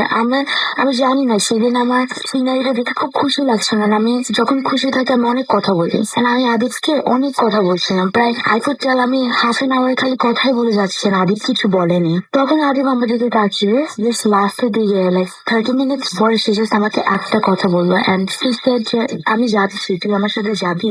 আমি তখন মনে মনে, আমি জানি না, আমার মধ্যে জিনিসটা হচ্ছে, it was really creepy the way he said it, but it was like really beautiful. আমার মনের মধ্যে আসছে যে আমার মনের মধ্যে তখন মনে হচ্ছে যে এত সুন্দর করে আমাকে বললো, আমি যাই ওর সাথে। যখন আমার মনে ইচ্ছাটা আসলো, নেক্সট সেকেন্ড আমার সাথে যা হয়েছে রাসেল ভাইয়া, আমি আপনাকে বলে বোঝাতে পারবো না। আমার কাছে কোনো রেশনাল এক্সপ্লেনেশন নাই যে এগুলো আমার সাথে কেন হলো। আমি just in the blink of N I আমি দেখছি যে আমার সামনে আমি যে সিটে বসে আছি ছিলাম রেলিং এর কাছে, আমি ওখানে নেই। আমি একটা লঞ্চের একেবারে কোনা, একেবারে পয়েন্টে যে এক্সটা থাকে সেখানে বাইরে আর নিচে আমি এমন ভাবে দাঁড়িয়েছিলাম যে আমি এখন যদি আমি পড়ে যাবো। এন্ড দেয়ার ইজ ওয়াটার, নিচে পানি, এন্ড লঞ্চের একেবারে আমি কোনো লঞ্চের ভিতরে নেই, আমি একেবারে বাইরে চলে যাচ্ছি। And I don't know how to swim.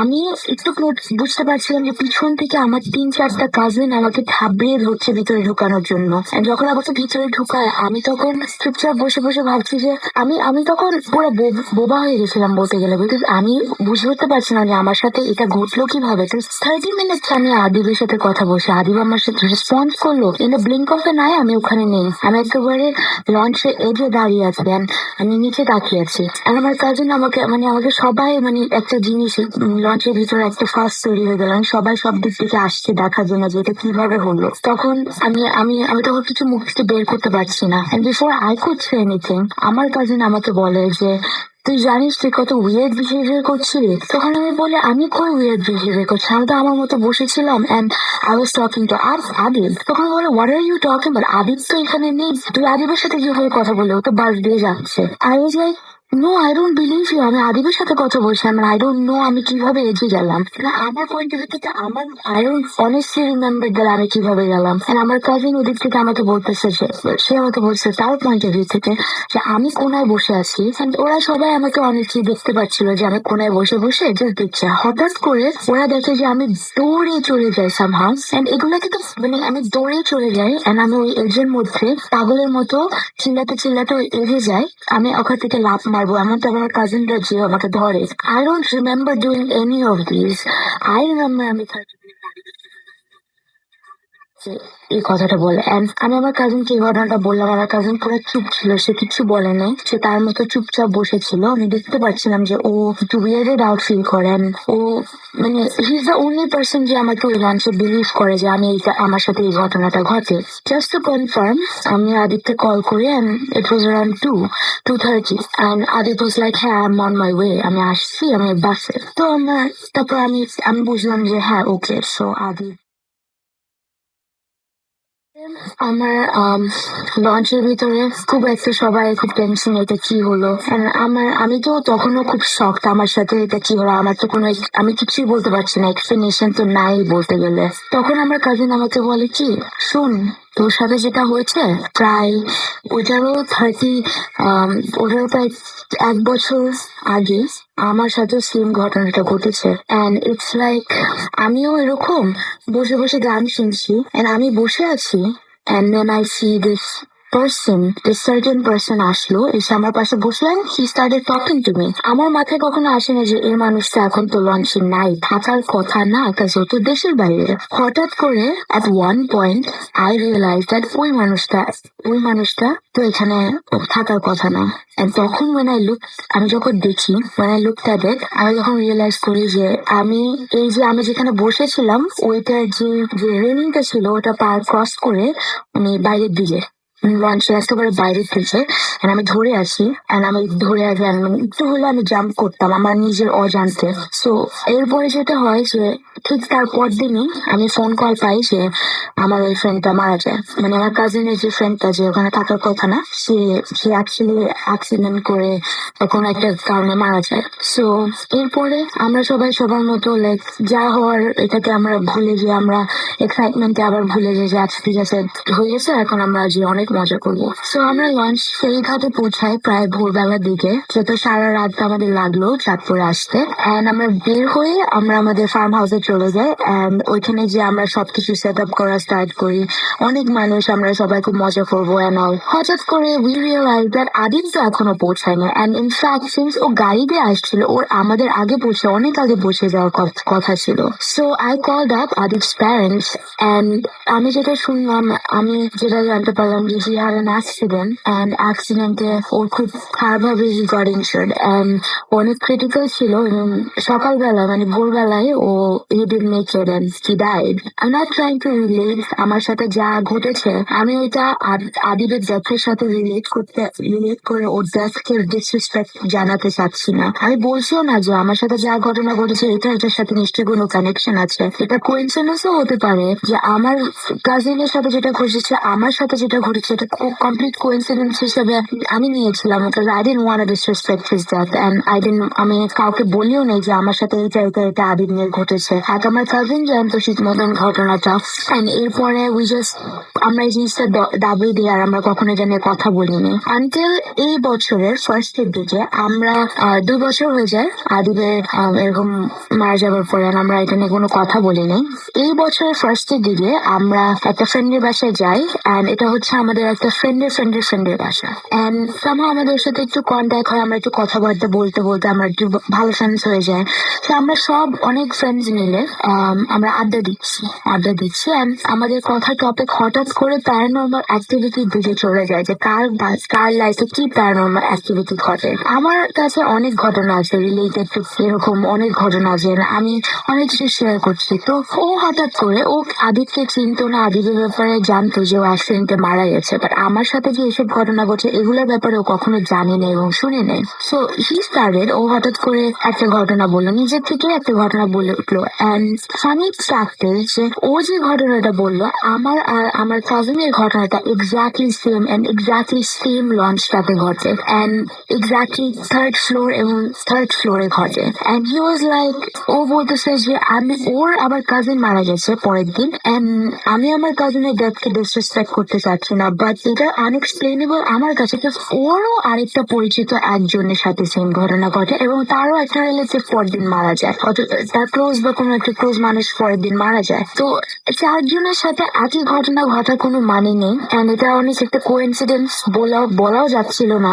আমরা এখন একটা পজিশনে পড়ে গিয়েছিলাম যে আমরা কিছু বলতেও পারছিলাম না। তো we were just quiet and আমার কাজিন আমরা এত চুপচাপ ছিলাম যে পরে যখন সবাই চলে যায় আমি বলি যে আমার সাথেও সেম হয়েছে, আমার কাজিনের সাথেও সেম হয়েছে and ও বলছে যে বিশ্বাস করো আমি কখনো মিথ্যা কথা বলি না এসব নিয়ে, স্পেশালি বিকজ আমার ক্লোজ, আমার বেস্ট ফ্রেন্ড, আমার কাজিনের দেখা নিয়ে তো অবভিয়াসলি আমি বলবো না। তো এরপরে যেটা হয় আমি পুরো এটা থেকে পিছনে I didn't want to deal with this anymore, যা হয়ে গেছে আমি এটা নিয়ে কোনো খাতাও করতে চাইনি, আমি আমার মতো ছিলাম। বাট আমার কাজিন আর ওরা সবাই খুব কিউরিওসিটি জাগে যে এগুলা যে হয় কেন হয়, সো আর ওই পার্টিকুলার লঞ্চেই বা কেন হয়। ওরা লঞ্চ ঘাটে যায়, সদরঘাটে ঘাটে যায়, লঞ্চটা খুঁজে বের করে দিস টাইম ওরা ডিসিশন নেয় যে লেটস ডু ওয়ান থিং, আমরা এমন একজন কাউকে, যেহেতু ওদের ইচ্ছা ছিল যে ওরা এরকম রাত্রিবেলায় দেখে যে কারোর সাথে এরকম ঘটনা ঘটে নাকি, ওদের কারোর সাথে ঘটে নাকি। পরে ওরা ভাবলো যে যেহেতু 4 জনের সাথে অলরেডি একই ঘটনা ঘটার পরপরই 4 জনের ক্লোজ কেউ একজন মারা গেছে, ইটস বেটার দ্যাট না করাটাই ভালো। তো ওরা একটা পুরানো ওরা অনেক ঘেটে প্রায় অনেক ঘেটে এমন একটা লোককে বের করে যে ওই লঞ্চে টেক কেয়ার করতো, যে লঞ্চটাকে পরিষ্কার করতে মানে একটা পুরানো কর্মকর্তা পায় এবং তাকে এইসব কথাবার্তা অনেক যাবে কথাবার্তা বের করানো হয়। সে বলতে চায় না বিকজ অবভিয়াসলি সে যদি এসব কথা বের করে লঞ্চের একটা রেপুটেশন নষ্ট হয়ে যাবে, তাহলে এটা কেউ উঠতে চাবে না। এটা হচ্ছে ভেরি বিগ লঞ্চ আর এখানে যদি কোনো মানুষ উঠে তো মালিকের মানে ভালো ইনকাম হতো এই লঞ্চে উঠার নিয়ে। যদি এরকম একটা রুমার ছড়ে যেত তাহলে তো প্রবলেম হতো। তো ওই লোকটা বলে দেখেন আমি বলতেছি আপনাকে কিন্তু আপনি কাউকে বললেন না, বাট এই কারণে আমি এখন লঞ্চটার নাম বলতে চাচ্ছি না, কিন্তু এটাই একটা শর্ত ছিল তার যে আপনি যদি এটা বলতে চান আপনি কখনোই লঞ্চের নাম কাউকে বলতে পারবেন না। তো সে আমাদেরকে বলে যে এই লঞ্চটা মাঝখান দিক দিয়ে নষ্ট হয়ে যায় অ্যান্ড কোনো একটা ঘাটে, আই ডোন্ট রিয়েলি নো বাংলাদেশে কোন ঘাটে এই লঞ্চ গুলা বলে প্রবাবলি বেরিবাদে লঞ্চ ঠিক করে বা কিছু একটা খুব বড় ফিল্ডে লঞ্চ ঠিক করানো, ওই জায়গাটায় লঞ্চ ঠিক করতে পাঠানো হয় অ্যান্ড লঞ্চ যখন ঠিক করে ওরা জাস্ট ইঞ্জিনের উপরে ফোকাস করে, উপরের দিকে আনলেস ওর লঞ্চ এক্সটেন্ড করতে চায় উপরের দিকে সাইড দিক কেউ ওইটাতে ফোকাস করে না। আর একটা লঞ্চে এইসব ইঞ্জিন চেঞ্জ করা জিনিস এগুলো সব অনেক দিনের ব্যাপার। প্রায় 1.5 months লঞ্চটা ঠিক করা হয়, অ্যান্ড উপরে কেউ যায়নি, লেবার টেবাররা যেত না, কয়েকজন লেবার কাজ করতো, ওরা জাস্ট ইঞ্জিনে কাজ করে চলে যেত, লঞ্চটা অ্যাবান্ডন থাকতো মোস্ট অফ দ্য টাইম। তো 1.5 মাস কাজ শেষ হওয়ার পরে মালিক ফাইনালি ডিসিশন নেয় যে সে এই লঞ্চটা আবার বিজনেস লাইক সে আবার এটাকে চালু করবে। এরপর যেটা হয়, এটা তো অবভিয়াসলি 1.5 মাসের মতো কখনো নামানো হয়নি, তো সেই ডিসিশন অবভিয়াসলি ক্লিন করতে হবে আগে। তো তারা অনেক মানুষ নিয়ে এসে ক্লিন করার জন্য ওই জিনিসটা ক্লিন করবে, আবার রং করবে, রিপেইন্ট করবে, আবার ওটাকে নামাবে। যখন ক্লিন করতে যায় তারা দেখে যে লঞ্চের প্রত্যেকটা অনেকগুলো রুমে অনেকগুলো ডেড বডিজ পাওয়া যায়। আর এই সব ডেড বডিজ যে কিভাবে আসলো কেউ বলে বোঝাতে পারবে না, নো ওয়ান নোজ যে এসব ডেড বডিজ এই লঞ্চের ভিতরে কিভাবে আসলো। আর প্রিসাইসলি ভদ্রলোক বলতে পারেনি যে কোন কোন রুমে ডেড বডি ছিল, কিন্তু সে বলেছে যে অনেকগুলো রুমে ডেড বডিজ রাখা ছিল। সো এইসব ডেড বডিজ কিভাবে আসে? আর মালিক চায় না যে তার লঞ্চে এরকম কোনো রেপুটেশন নষ্ট হোক। তো মালিক যেটা করে যে সিন্স এইসব ডেড বডিজ এর কার কিসের জন্য, যদি এতগুলো ডেড বডিজ রিপোর্ট করে তার তো রেপুটেশন নষ্ট হবে। আর সে জানে সে কিছু করেনি, তো সেই ডেড বডিজ গুলা নদীর ঘাটে, কোনো একটা নদীর ঘাটে ভাসিয়ে দেয়, কিছু একটা করে ভেসে দেয়। অনেকগুলো ডেড বডিজ ছিল, প্রায় ওনার কথায় বললো যে প্রায় 15-16টা ডেড বডিজ পাওয়া যায়। And অনেকগুলো বাচ্চাদের ডেড বডিজ ছিল, মহিলা ছিল, লোক ছিল, এবং সবগুলাকে ভাসিয়ে দেওয়া হয় এন্ড দাবিয়ে দেওয়া হয় এই ম্যাটারটাকে, সবাইকে টাকা পয়সা দিয়ে এই ম্যাটারটা দাবি দেওয়া হয়। সো এরপরে যখন লঞ্চটাকে নদীতে নামানো হয় ফার্স্টে কোনো প্রবলেম হয় না ফার্স্টের দিকে, বাট তারপরে যে প্রবলেমটা হওয়া শুরু করলো যে সবাই এরকম নদী, যে কিছু একটা ওদের সাথে ঘটে, ওরা এরকম না বুঝে এই রেলিং এর পাড়ে যে পানির উপরে ঝাঁপ দেওয়া শুরু করে। এন্ড অনেক মানুষ আছে যেসব রেলিং এর পাড় দিয়ে অনেকে তো ঝাঁপ দিয়েই দিয়েছে, আর ওদের বডি কখনো পাওয়া যায়নি। আর যারা ঝাঁপ দেয়নি, যারা ঝাঁপ দেয়নি তাদের সাথেই একটা ঘটনা ঘটে যে তার কোনো ক্লোজ মানুষ পরের দিন মারা যায়। এখন এটা কোইন্সিডেন্স নাকি কতটা সত্যি আমি ঠিক আমি বলতে পারছি না, because I don't really no.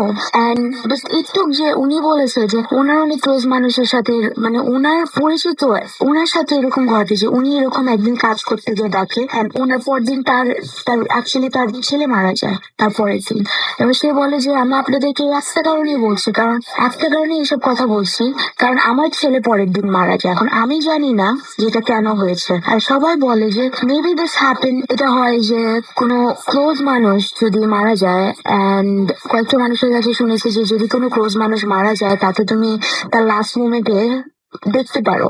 কিন্তু এটা তাই বলে এমন না যে সবার সাথে ঘটে, হতে পারে যে অন্য কোনো অলৌকিক জিনিস সে মানুষটার রূপ নিয়ে আসছে, বা কোইন্সিডেন্সও হতে পারে এরকম। এখন আমি বারবার বলছি কথা, that I don't want to disrespect my friends and anybody's death এটার সাথে রিলেট করে, বিকজ এটার কোনো ভ্যালিড এক্সপ্লেনেশন নাই যে এটা কেন হচ্ছে, কিসের জন্য হচ্ছে। সো আর খালি মানে ওই লঞ্চটাতেই বা কেন হচ্ছে, হতে পারে অন্য লঞ্চেও এইসব ঘটনা ঘটে, বাট আমাদের সাথে ওই একটা পার্টিকুলার লঞ্চে এইসব ঘটনা ঘটেছে। এন্ড এটার ইম্প্যাক্টটা বলতে গেলে, যদি এটার সাথে যদিও রিলেট করছি না, এটার ইম্প্যাক্টটা আমাদের সবার উপরে আছে যে এটা হয়। সত্যি কথা বলতে গেলে এরপর আমি কখনো লঞ্চে উঠি নাই, যে যদি আমার এরকম একটা লঞ্চে আমি আমার কোনো ক্লোজ মানুষকে দেখি যদি পরের দিন তার এরকম মৃত্যু হয়, তাহলে I think it's better not to ever get on a launch ever. তো এই কারণে আমি কখনো উঠছেও না, আই ডোন্ট থিঙ্ক আমি আর উঠবো। অনেক ইরেশনাল ব্যাপারটা, অনেক ফানি হতে পারে আপনাদের কাছে, অনেক মনে হতে পারে যে আল্লাহ তাই কোইন্সিডেন্স এর কারণে লঞ্চে উঠছে না, বাট আমি তো নিজের পরিচিত 4 জনের সাথে, অনেক মানুষের সাথে ঘটে যাওয়া ঘটনাগুলো শুনে জেনে হ্যাঁ আমি বিলিভ করছি একটা দিক দিয়ে মৃত্যুর সাথে রিলেটেড হলে, হ্যাঁ আমি বিলিভ করছি, I don't want that to happen. যাই হোক, এটাই ছিল আমার ঘটনা। আই হোপ আপনারা লাইক করেছেন, আই হোপ আপনি এটা প্লে করবেন।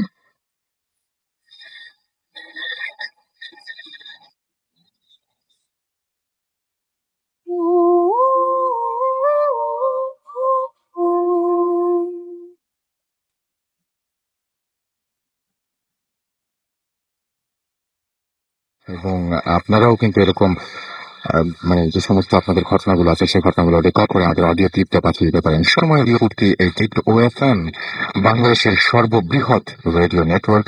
চলছে ভূত এফএম এবং আমরা ভূত এফএম একদম সাজিয়েছি নতুন করে। আপনারা জানেন সেকেন্ড সিজন আমরা বলছি এটাকে, এবং আছে এটা থার্ড এপিসোড। এবং আমরা এখন বলতেই পারি যে ভূত এফএম এখন একটু অন্যরকম উইথ গ্রামীণ ফোন।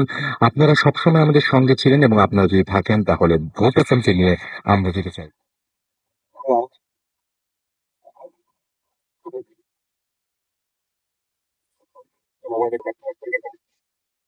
ওআইটিআই ফুর্তি স্পেস দিয়ে লিখুন আপনার নাম, স্পেস দিয়ে আপনার মেসেজ পাঠিয়ে দিন 9840 নাম্বারে। আর যদি আপনারা আমাদের ইমেল করতে চান, যেটা সবচাইতে বেশি ইম্পর্টেন্ট, সেই ইমেল যদি করতে চান এবং অর্থাৎ ইমেলের মাধ্যমে যদি ঘটনা পাঠাতে চান, তাহলে আমাদের ইমেল অ্যাড্রেসটি জেনে রাখুন। আমাদের ইমেল অ্যাড্রেসটি হচ্ছে bhutfm@radiofurti.fm, which is bhwtfm@radiofurti.fm।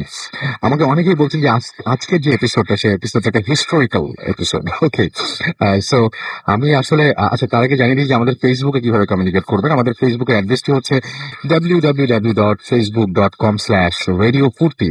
এখানে গিয়ে আপনি লাইক দিয়ে কমেন্ট করতে পারেন এবং আপনার যে সমস্ত চাওয়া পাওয়া রয়েছে ভূত এফএমের কাছে, কিরকম ধরনের গেস্ট আপনি চান যে ভূত এফএমে আসুক, কোন ধরনের ঘটনা আপনার ভালো লাগে, সেই সমস্ত ঘটনাগুলো আপনি সেখানে চাইলেই জানাতে পারেন। সেই সাথে আজকের যে এপিসোড, সেই এপিসোডের কোন ঘটনাটি আপনার ভালো লেগেছে, কোন ঘটনাটি আপনার ভালো লাগেনি, সেটাও আপনি জানাতে পারেন।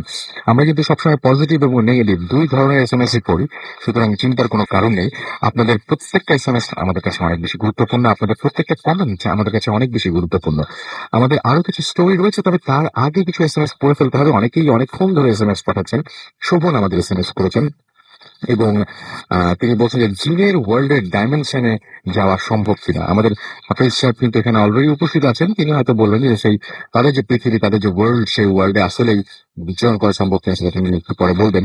মাহিয়া খুলনা থেকে আমাদের এসএমএস করছেন, আজকে ভূত এফএম বেস্ট হয়েছে, এটা তিনি জানাচ্ছেন, খুব মজা লাগছে, এনজয় করছে। সাদিয়া এনাম, আচ্ছা সাদিয়া আমাদের এসএমএস করেছেন শিলা ময়মনসিং থেকে। তিনি, সুরিদ, মিশু, শিবলি, তারা চারজন মিলে নদীর পাড়ে বসে ভূত এফএম শুনছেন, দারুণ লাগছে। আমাদেরকে মাহমুদ মিরপুর 10 থেকে এসএমএস করেছেন এবং এসএমএস করেছেন আমাদের ফালাক হোসাইন নেত্রকোনা থেকে, এবং তার কাছে অনেক ভয় লাগছে। সঞ্জিদা আমাদের এসএমএস করেছেন এবং তিনি বলছেন I really scared hearing the audio clip. Okay, আমি কিন্তু এই অডিও ক্লিপটা নিয়ে একটা কথা বলতে চাই। একটু আগে আমরা একটা বিরাট অডিও ক্লিপ শুনলাম, লেন্থটা অনেক বড় ছিল, কিন্তু আমরা প্লে করতে চেয়েছি এবং প্লে না করে পারিনি। এই ঘটনাটা খুব একটু অদ্ভুত টাইপের, এবং এই ঘটনার পরে আমি আবার ইমেল করে জিজ্ঞেস করেছিলাম যে ঘটনাটা নিয়ে আসলে মানে কিরকম, বা সেই ঘটনাটা কিভাবে ঘটেছে, আরো বিভিন্ন ব্যাপার নিয়ে খোঁজ খবর নিয়েছিলাম তার কাছে, এবং সেই মেইলগুলোও তিনি রিপ্লাই করেছিলেন। এবং আসলে ঘটনাটা খুব অদ্ভুত লেগেছে। আমরা অনেক খোঁজ খবর নেওয়ার পরে কিন্তু ঘটনাটা প্লে করেছে। শান্তা আমাদের এসএমএস করেছেন এবং তিনি বলছেন আমি স্বপ্নে বিভিন্ন টাইপের পশু অ্যাটাক করতে চেষ্টা করে আমাকে, এরকম দেখি, এবং সেই ব্যাপারটা নিয়ে আমরা হয়তো একটু পরে আলোচনা যাব। নিলয় আমাদের এসএমএস করেছেন আমাকে আন্নান পল্লবী থেকে।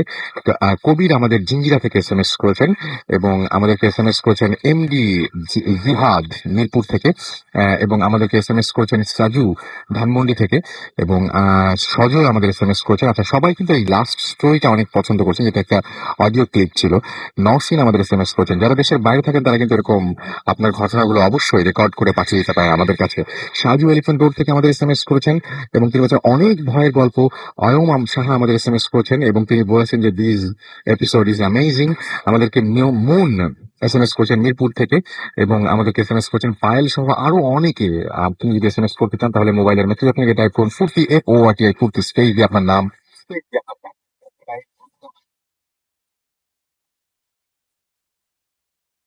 প্লে করতে হবে, শুনতে হবে। সো আমরা আর কথা না পারি, সরাসরি ঘটনা চলে যাবে। এসএমএস করতে তারা প্লিজ রাগ করবেন না, আপনাদের এসএমএস করতে থাকুন এবং দেখি চেষ্টা করবো আমি ঘটনার মাঝখানে পড়ে ফেলতে। আচ্ছা, আমাদের সাথে আরো একজন এই মুহূর্তে জয়েন করেছেন, আমাদের শামীম ভাই, এবং তিনি এখন তার জীবনের একটা ঘটনা আপনাদের সাথে শেয়ার করবেন। আমরা চলে যাই শামীম ভাইয়ের কাছে। হ্যালো লিসেনার, রাসেল ভাই, থ্যাংক ইউ আমাকে সুযোগ করে দেওয়ার জন্য। অ্যাকচুয়ালি এই স্টোরিটা যেটা শুনেছি এটা আমার গ্রামের এক মুরব্বীর কাছ থেকে শুনেছিলাম। স্টোরিটা আসলে আমাদের দেশের না, এটা আসাম প্রদেশের, ভারত আসাম প্রদেশের মেঘালয় রাজ্যের দিকে একটা স্টোরি। সরি। তো এটা ঘটেছিল প্রায় 40 থেকে 45 বছর আগে একটা সময়ে। ভদ্রলোকের নাম ছিল সন্দীপ চাবলানি নামে একজন ভদ্রলোক। উনি পেশায় ছিলেন সরকারি ফরেস্ট অফিসার যেটা বলি, বন কর্মকর্তা বা এই ধরনের। তো ওইখানে যে কোয়ার্টার গুলি ছিল, কোয়ার্টার ঠিক বলা যাবে না, এক একটা ছোটখাটো বাংলো টাইপের ছিল, ছোটখাটো বাংলো, বিশাল জায়গা নিয়ে ছোটখাটো বাংলো টাইপের ছিল। তো উনি ছিলেন ওনার ওয়াইফ, তার 3 থেকে 4 বছরের একটা বাচ্চা। বাচ্চার নামটা হচ্ছে বন্ডি নামে একটা মেয়ে। আর ওনার ওয়াইফ ছিল সন্তান সম্ভব। তো ওনারা এসছেন যখন কোয়ার্টারে এসে, তখন তারা জাস্ট ওই কোয়ার্টারের শেষ দিকে এমনিতে এলাকাটা ছিল পাহাড়ি এলাকা, সম্পূর্ণ পাহাড় বেষ্টিত এলাকা। তো ওনার যে বাংলোটা ছিল, সেই বাংলোটা ছিল একটু কোয়ার্টার ঠিক পেছন দিকে, শেষ কোয়ার্টারটার দিকে। তো উনি ওই কোয়ার্টারটাই বেছে নিয়েছিলেন, যে বাংলোটা বেছে নিয়েছিলেন যে একটু নিরিবিলি টাইপের হবে সেই জন্য। তো বাংলোটা ছিল বাংলোটা একটু বিবরণ দিতে যাচ্ছি, সেটা হচ্ছে বাংলোটার সামনে ছিল একটু ছোট ছোট লনের মতো দু একটা বড় বড় গাছ, আর এর পেছনে ছিল একটা ঝর্ণা বা ছোটখাটো ছড়া টাইপের, যেটা বলে পাহাড়ের উপর থেকে যেটা পানি আসছে। তো এভাবে কাটছিল দিন ভালোই। তা ওনারা উঠে নতুন বাসায় উঠেছেন, বাচ্চা ছিল সাথে। তো এর মধ্যে আসলে একটা ছোট বাচ্চা, ওনার ওয়াইফ অসুস্থ, বা অসুস্থ বলতে সন্তান সম্ভব, যেহেতু অসুস্থ। তো উনার একটা সহকর্মী বা একজন মানুষ, মানে সাহায্যকারী হিসেবে খুব দরকার ছিল, জরুরি দরকার ছিল ওনাকে সর্বক্ষণ সেবা করা, বা ছোট বাচ্চারা আছে ওকে একটু সময় দেওয়া। তো ওই এলাকাটা যেহেতু মোটামুটি জনমানব শূন্য বলা যায়, আর কিছু উপজাতীয় টাইপের ছিল, ওরা হয়তো ওইভাবে কাজ করতে চাচ্ছিল না বা কাজ করবেও না। তো এটা নিয়ে সন্দীপ স্যার বেশ একটা চিন্তিত মতো ছিল, যে এই একটা অজপাড়াগাঁয়ের মতো এলাকা, এখানে হয়তো পাওয়াটা, একটা মেয়ে পাওয়া বা একটা সহকর্মী বা একটা মানুষ পাওয়াটা খুব একটা ঝামেলার ব্যাপার। যদিও উনি ওনার অফিসে দু একজনকে বলে রেখেছিল যে যদি এরকম কেউ পাওয়া যায় তাহলে আমাকে বলো, আমার একজন দরকার। তো একদিন যেদিনই ঘটনা, সেদিন হচ্ছে যে ওনার রাত্রেবেলা খেয়ে দিয়ে ওনার মেয়ে বন্দিকে ঘুম পাড়িয়ে দিয়ে ওনার বাসার সামনে লনে গিয়ে বসেছিল রাতে 7টা-8টার দিকে। তো বাসার সামনে ছিল বড় ধরনের একটা শিমুল গাছ। শিমুল গাছের নিচে দুজনে হাঁটছিল আর কথা বলছিল। তো এই সময় আসলে ওই ভদ্রমহিলা বলছিল যে আসলে দেখো, আসলে আমার একটা মানুষের খুব বেশি জরুরি দরকার হয়ে গেছে, কারণ রান্না বান্না করা বা বন্নিকে সামলানোটা খুব ঝামেলা হয়ে যায়। তো একটু সিরিয়াসলি দেখো, যদি পাওয়া যায় একটা খুব উপকার, খুব ভালো হবে আমার জন্য। তো সন্দীপ স্যার বলে দেখো, আশা করছি পেয়ে যাব। ইভেন দেখা যেতে পারে কালকে হয়তো পেয়ে যাচ্ছ, কালকে হয়তো দেখবে যে একটা মেয়ে এসে গেছে, জাস্ট ঠাট্টা চলে বলছিল আর কি কথাটা। তো উনি সন্দীপ সাহেব এবং উনি যে ওনার ওয়াইফ যেটা ফিল করলেন, একটা ঠান্ডা বাতাস ঠিক ওই মুহূর্তে ওনাদেরকে বেদ করে দিয়ে ওই বাংলোর দিকে চলে গেল। মানে বাতাসটা এরকম না যে বাতাস ছিল বাইরে ওয়েদার এরকম বাতাস, এরকম না, হঠাৎ করে একটা বাতাস চলে গেল, ওই বাতাসটা বেদ করে গিয়ে বাংলোর দিকে চলে গেল। তো বাংলোর দিকে চলে গেল বলতে উনি বুঝতে পারছেন যে বাতাসটা ওইদিকে যাচ্ছে। ঠিক এই মুহূর্তে বাংলো থেকে একটা চিৎকার আওয়াজ। এই চিৎকার আওয়াজটা হচ্ছে তার মেয়ে বন্যি একটা কান্নার আওয়াজ। তো দুজনে ভাবলেন যে ঠিক আছে চলো চলে যাই, মেয়ে কান্নাকাটি করছে, চলো চলে যাই। তো রাত্রে গেল, রাত্রে যাওয়ার পরে বাসায় গিয়ে বন্যিকে ঘুম পাড়িয়ে টাড়িয়ে দিয়ে সকালে ঘুম থেকে উঠলো, চাটা নাস্তা টাস্তা খেয়ে সন্দীপ সাহেব বসেছিলেন বাসার সামনে। হঠাৎ করে দেখলেন যে একটা মেয়ে, 14 থেকে 15 বছরের একটা মেয়ে বাসার সামনে এসে দাঁড়িয়ে আছে। ওর গলার মধ্যে দেখলো যে কালো টাইপের একটা দাগ। তো আসলে ব্যাপারটা মেয়েটা যখন আসলো, মেয়েটা এসে বললো যে আপনার বাসায় হয়তো কোনো মানুষ খুঁজছেন বা কোনো মানুষ লাগবে কিনা। তো এটা ব্যাপারটা ছিল আসলে একটু অদ্ভুত টাইপের, মেঘনা যেতে বৃষ্টির মতো অবস্থা, যে আমি একটা খুঁজছিলাম এই টাইপের একটা মেয়ে এবং এরকম একটা মানুষ চাচ্ছিলাম, ঠিক এই মুহূর্তে পেয়ে গেলাম। আসলে এত কিছু জিজ্ঞেস করেনি যে তোমাকে কে পাঠিয়েছে বা কোত্থেকে এসেছো, এত কিছু আসলে জিজ্ঞাসা করার মতো পরিস্থিতি ছিল না। এনিওয়ে, তো সে সেদিন থেকে থাকা শুরু করলো। তার স্থান হয়েছিল পাশের ঘরের বন্যির সাথে। বন্যি ছিল বিছানায়, ইয়েতে পাশের ফ্লোরে ওনাকে ওই মেয়েটাকে থাকতে দিয়েছিল। তো এর মধ্যে বন্যির সাথে খুব ভালো সম্পর্ক হয়ে যায়, খুব ভালোই একটা আন্ডারস্ট্যান্ডিং, একটা মানে খেলাধুলার। আর কিছু ব্যাপার, অদ্ভুত ব্যাপার ঘটতে থাকলো তখন থেকেই, যে তাকে যে কোনো কাজ দিতে গেলে সে দ্রুত কাজ করে ফেলতে পারতো, এবং কি চাচ্ছে যেটা সন্দীপ স্যারের ওয়াইফ যেটা চাচ্ছিল সেটা সে ধাপ করে ফেলছে, বা বললো যে এটা করে নিয়ে আসো, ওটা করে নিয়ে আসলো। মানে ওর কাজে মানে এত তার প্লিজ ছিল, মানে অদ্ভুত টাইপের কাজ, মানে সে তার পারফরমেন্স। তো একদিন ওনার ওয়াইফ জিজ্ঞেস করছিলেন যে তোমাকে তোমার বাড়ি কোথায়, অ্যাকচুয়ালি বাসা কোথায়। তো সে বলছিল যে দিদি আমার বাসা তো ওই যে পেছনে ঝর্ণা, ওই ঝর্ণার পেছনে আমার বাসা। তো চলছে, ভালোই চলছে। তো এর মধ্যে একবার বন্নিকে রেখে সন্দীপ স্যার তো ওয়াইফকে নিয়ে হাসপাতালে গিয়েছে চেক আপ করাতে, গিয়েছে। তো এসে বন্নিকে জিজ্ঞেস করলো, বন্নিকে স্বাভাবিক জিজ্ঞেস করলো যে বন্নি কি করছিলে বা কি কি হয়েছে। বেশ বেশিক্ষণ ছিল বাইরে আর কি। তো বন্নি বললো মা আজকে একটা মজার ঘটনা ঘটেছে। বলে যে কি ঘটেছে? বলে কি রানী, মেয়েটা, সরি মেয়েটার নাম বলতে ভুলে গেছি, মেয়েটার নাম ছিল রানী। বলে কি যে রানীকে আজকে দেখলাম উড়ে উড়ে যায়। তো ব্যাপারটা খুবই অদ্ভুত টাইপের। একটা ছোট্ট বাচ্চা যখন বলে যে রানীকে দেখলে উড়ে উড়ে যায়, তো বলে যে উড়ে উড়ে যায় মানে কিভাবে উড়ে উড়ে যায়? বলে কি মা আমি দেখেছি রানী আমাদের সিঁড়ি বারান্দা থেকে উড়ে উড়ে ওই যে ওইখানে ওই যে ঝর্ণা, ওই ঝর্ণার কাছে চলে গেছে, আবার ঝর্ণার কাছে উড়ে উড়ে চলে আসছে। তো ব্যাপারটা নিয়ে নিয়ে ওই যে ওরকম ভাবে তারা চিন্তা করেনি বা ভাবেওনি। এরা বাচ্চা মানুষ হয়তো হয়তো কি দেখেছে বা কি বলেছে। তো এর মধ্যে দেখা যাচ্ছে যে কিছু কিছু আরো কিছু অদ্ভুত ব্যাপার সন্দীপ বাবু খেয়াল করেছে বা ওনার ওয়াইফ খেয়াল করেছে। সেটা হচ্ছে যখন অফিস থেকে ফেরতো দেখা যাচ্ছে যে ওই রানী হয়তো নিচে ফুলের গাছে পানি দিচ্ছে, সামনে এসে সামনে দেখা যাচ্ছে যে রানী নেই, ঠিক উপরে ছাদের উপরে কাপড় শুকাচ্ছে। একটু পাশে কাজ, হয়তো ঘরের ভেতরে সন্দীপ স্যার ওয়াইফ দেখলো রান্না করে রানী, একটু রান্না করে ঠিক কিছুক্ষণ পরে দেখলো আবার সে ড্রয়িং রুমে। মানে এই টাইপের তাকে মানে মানে তাকে ড্রেস করা যাচ্ছিল না, এক একবার একই জায়গায় থাকে। তো এইভাবে দিন যাচ্ছিল কেটে, কিন্তু সংখ্যা একটা রয়ে যাচ্ছিল যে ঘটনাটা কি হচ্ছে। তো এর মধ্যে একটা ঘটনা ঘটে গেছে, সেটা হচ্ছে যে একবার অনেক রাতে সন্দীপ স্যারের ওয়াইফের ঘুমটা ভেঙে যায় কোনো কারণে। তো উনি স্বাভাবিকভাবে পাশের রুমে যায় বন্নিকে দেখতে যে আহ, কি অবস্থা। তো উনি গিয়ে দেখে যে বন্নি রানীর যে বিছানায় ছিল ও বিছানায় রানী নেই, বন্নি শোয়া। তো বন্নির মুখে পানি একটা ঝাপটা, হাতে দু একটা গাছের পাতা বা এই ধরনের লতা পাতা টাইপের হাতে। তো ব্যাপারটা ওনার কাছে খুবই অদ্ভুত লাগলো এই কারণে যে একটা ছোট বাচ্চা পানি ঝাপটা কোত্থেকে আসবে। তারপর হাতে যে লতা পাতা বা পাতা টাইপের দেখলো, এটা আসার কোনো কথাই ছিল না।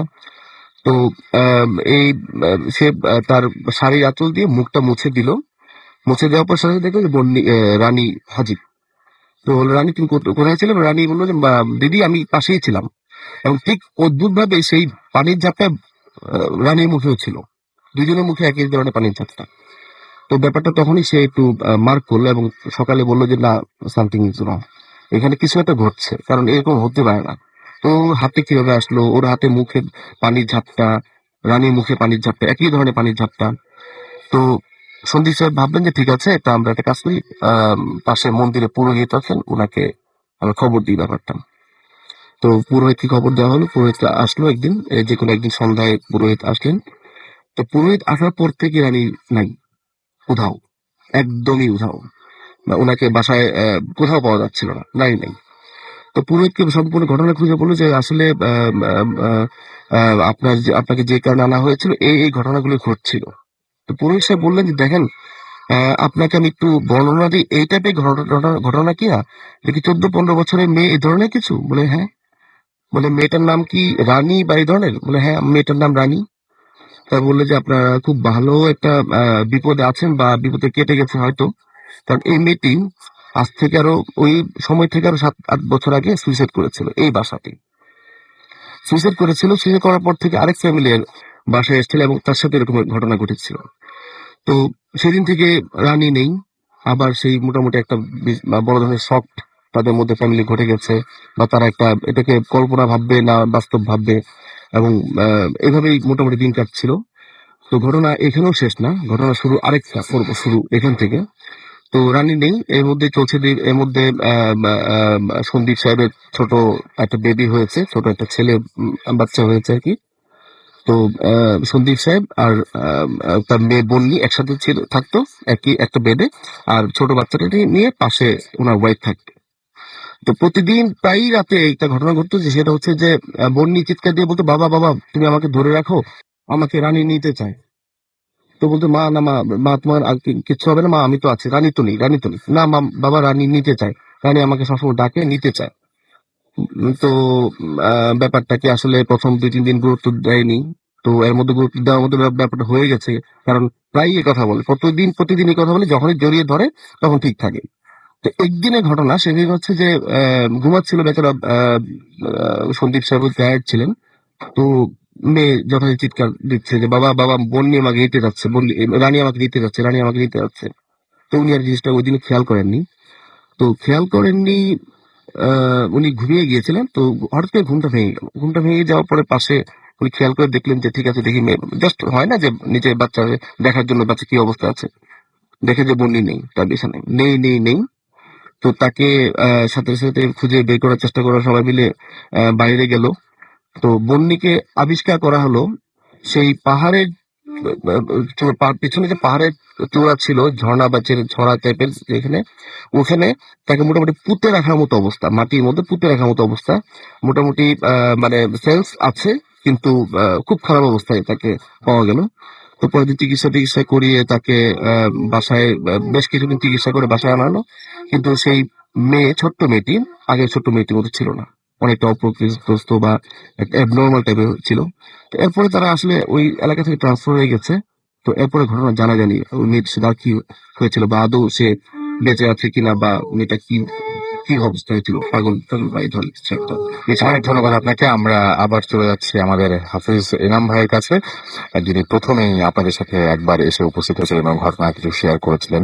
যদি আমাদের হাতে সময় খুব কম, তারপরে আমরা ঝটপট কিছু প্রশ্ন উত্তর পর্ব সেরে নেবো, এবং তার কাছে একটা চমৎকার ঘটনা রয়েছে, যে ঘটনাটা আমরা চাইবো যে এর পরের এপিসোডে আবারও শুনে ফেলতে।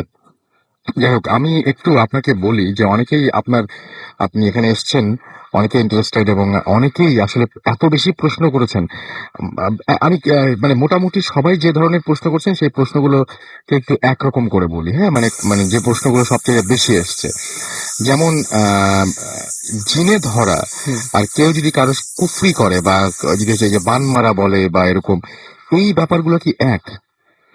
না, আসলে জিনে ধরা আর কুফরি করা তো এক না। এক না। কেউ কেউ আছে মনে করেন কারো উপরে জিন এমনি করে আর কি, কারো উপরে ছেড়ে দেয় আর কি, কারো ক্ষতি করার জন্য। আবার আপনি বান মারতে পারেন, যে কোনো এইভাবে একটা দেওয়া যায়, যেরকম একটা মাটি দিয়ে একটা পুতুল বানাবেন, একটা পুতুল বানিয়ে পরে কুফরি কালাম করে, মনে করেন আপনি যদি পুতুলটার বুকের ভিতরে একটা সুই যদি গেঁথে রাখেন, তাহলে ঠিক ওই মানুষটার বুকের ভিতরে মনে করেন জ্বালা যন্ত্রণা শুরু হয়ে যাবে। এরকম করে বান মারা হয় কুফরি। জিনের আসর আর বান মারা এগুলো এক না, দুইটা হলো দুইটা সাবজেক্ট। আচ্ছা, মনিকা আমাদেরকে এসএমএস করেছেন, এবং তিনি বলছেন, তিনি সম্ভবত ঢাকাই নিউজ থেকে এসএমএস করেছেন, হুম। এবং তিনি লিখছেন সেটা হচ্ছে যে জিনদের মধ্যে কি হিন্দু মুসলিম বা এরকম ধর্মের বিভেদ আছে কিনা? জি, আছে। আছে, জি, দুই ধর্মেরই আছে। জি। যেরকম আমরা মানুষ, কেহ নামাজ পড়ি, কেহ দেখা যায় বাজারে কসাই, কেহ স্বর্ণ বিক্রি করে, এরকম যেরকম আমাদের এক এক শ্রেণীভুক্ত আছে, ওরকম জিনের ভিতরে প্রত্যেকটা এরকম আলাদা আলাদা ব্যাপার আছে। জি, বাহ, জি, আলাদা। চমৎকার। আমাদেরকে বাপ্পা এসএমএস করেছেন, এবং তিনি বলেছেন যে অনেক সময় এরকম কথা শোনা যায় যে অনেকগুলো কুকুর যদি হঠাৎ করে একসঙ্গে ডাকাডাকি শুরু করে, তাহলে কেউ মারা যায়। এই ব্যাপারটা কতটুকু না, সত্যি? আসলে এগুলো হলো কুসংস্কার কথা। আবার অনেকে মনে করে কি বাসার ওখানে বিড়াল আছে না, বিড়াল যদি হুম। কাঁদে তাহলে নাকি মানুষ মারা যায়। আসলে এগুলো কুসংস্কার কথা, এগুলো হলো বিশ্বাস করাটা আসলে ঠিক না, এগুলো গুনাহ হয়, এগুলো বলাটাও গুনাহ। আচ্ছা, নির্ঝর আমাদের এসএমএস করেছেন, লিখেছেন যে ব্ল্যাক ম্যাজিক যারা করেন তারাও কি জিনের মাধ্যমেই করেন ব্ল্যাক ম্যাজিক, বা জি, এরকম? জি, জি, জিনের যারা মাধ্যমে। বদজিন তাদের মাধ্যমে করে। তাদের জাদুটাই হলো মাধ্যমে। যে কুফরি করে, ওইটা ব্ল্যাক ম্যাজিক যেটা, আচ্ছা, ওইটাই। আচ্ছা, অনেকেই আবার এই প্রশ্ন করছেন, তার মধ্যে সোহেলের, এখানে আমি দেখতেছি সোহেল তানভীর নেত্রকোনা থেকে বলছেন যে আমাকে মাঝে মাঝে ঘুমের মধ্যে অনেক সময় ঘুমের মধ্যে বোবা ধরে। আপনি তো দেখেছেন আপনার ভাইয়ের হুম। একবার এরকম ঘটনা ঘটেছিল। জি। আপনি ওইটা বলে তারপর সমাধানটা আসি আমরা, যে আপনার ভাইকে যখন ধরেছিল বোবা, তখন আপনি সেটা দেখেছিলেন, যে মানে জিন যখন ধরেছিল, জি, জি, জি। ওইটা কি বোবা ধরা আর জিনে ধরা তো মানে দুটো তো মানে আলাদা জিনিস। যেটা আলাদা জিনিস। বোবাটা হলো অনেক সময় দেখা যায় শরীর বন্ধ করে যদি আপনি না ঘুমান, হুম, হুম, হুম। আবার একেবারে যদি সোজা হয়ে ঘুমান, তাহলে এই বোবা ধরার সম্ভাবনা থাকে। সেটা তো ভয়ঙ্কর না। হ্যাঁ, ওইটাও অতটা ভয়ঙ্কর না, কিন্তু জিনের এটা হলো একেবারে আলাদা। আচ্ছা, জিন আপনার আর বোবার ভাইকে সাথে ভিন্ন। ওইটা আমরা আরেকদিন শুনবো, একদম পুরো স্টোরিটা। শুধু ভাই, এইটুকু- আমি আশা করছিলাম আমার এপিসোডটা আপনি আমাকে বলতে দিবেন। আমার অনেক শ্রোতারাই আসলে অনেক ইচ্ছা করছিল আমার এপিসোডটা আজকে শুনবে বলে। আমি বুঝতে পারছি আপনি আমাকে বলতে দেন না, এই জন্যই আগামীতে যেন আবার আসে, এই জন্য আমি বুঝতে পারছি আপনার চালাকিটা আসলে, রাসেল ভাই।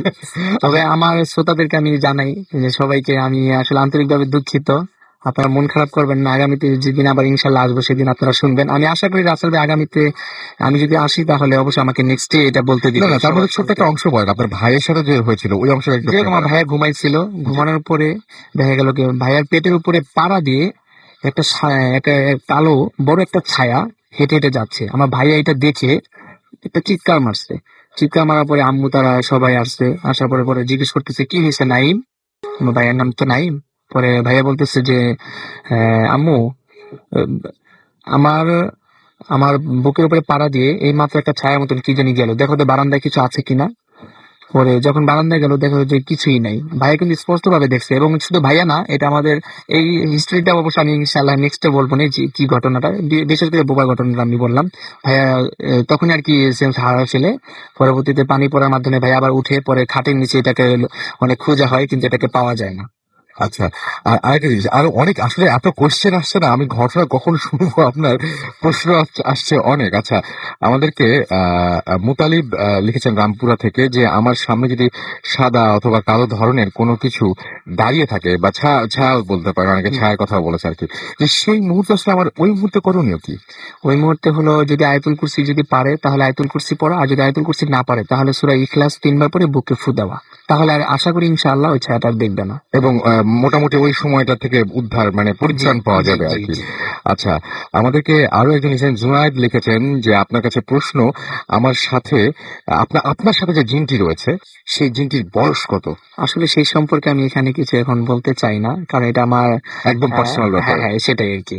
এটা আপনি বলবেন না। না না না। নামটাই তো বলে দিয়েছেন, এটি তো অনেক। আচ্ছা, সেটাই আর কি। সেটা আচ্ছা।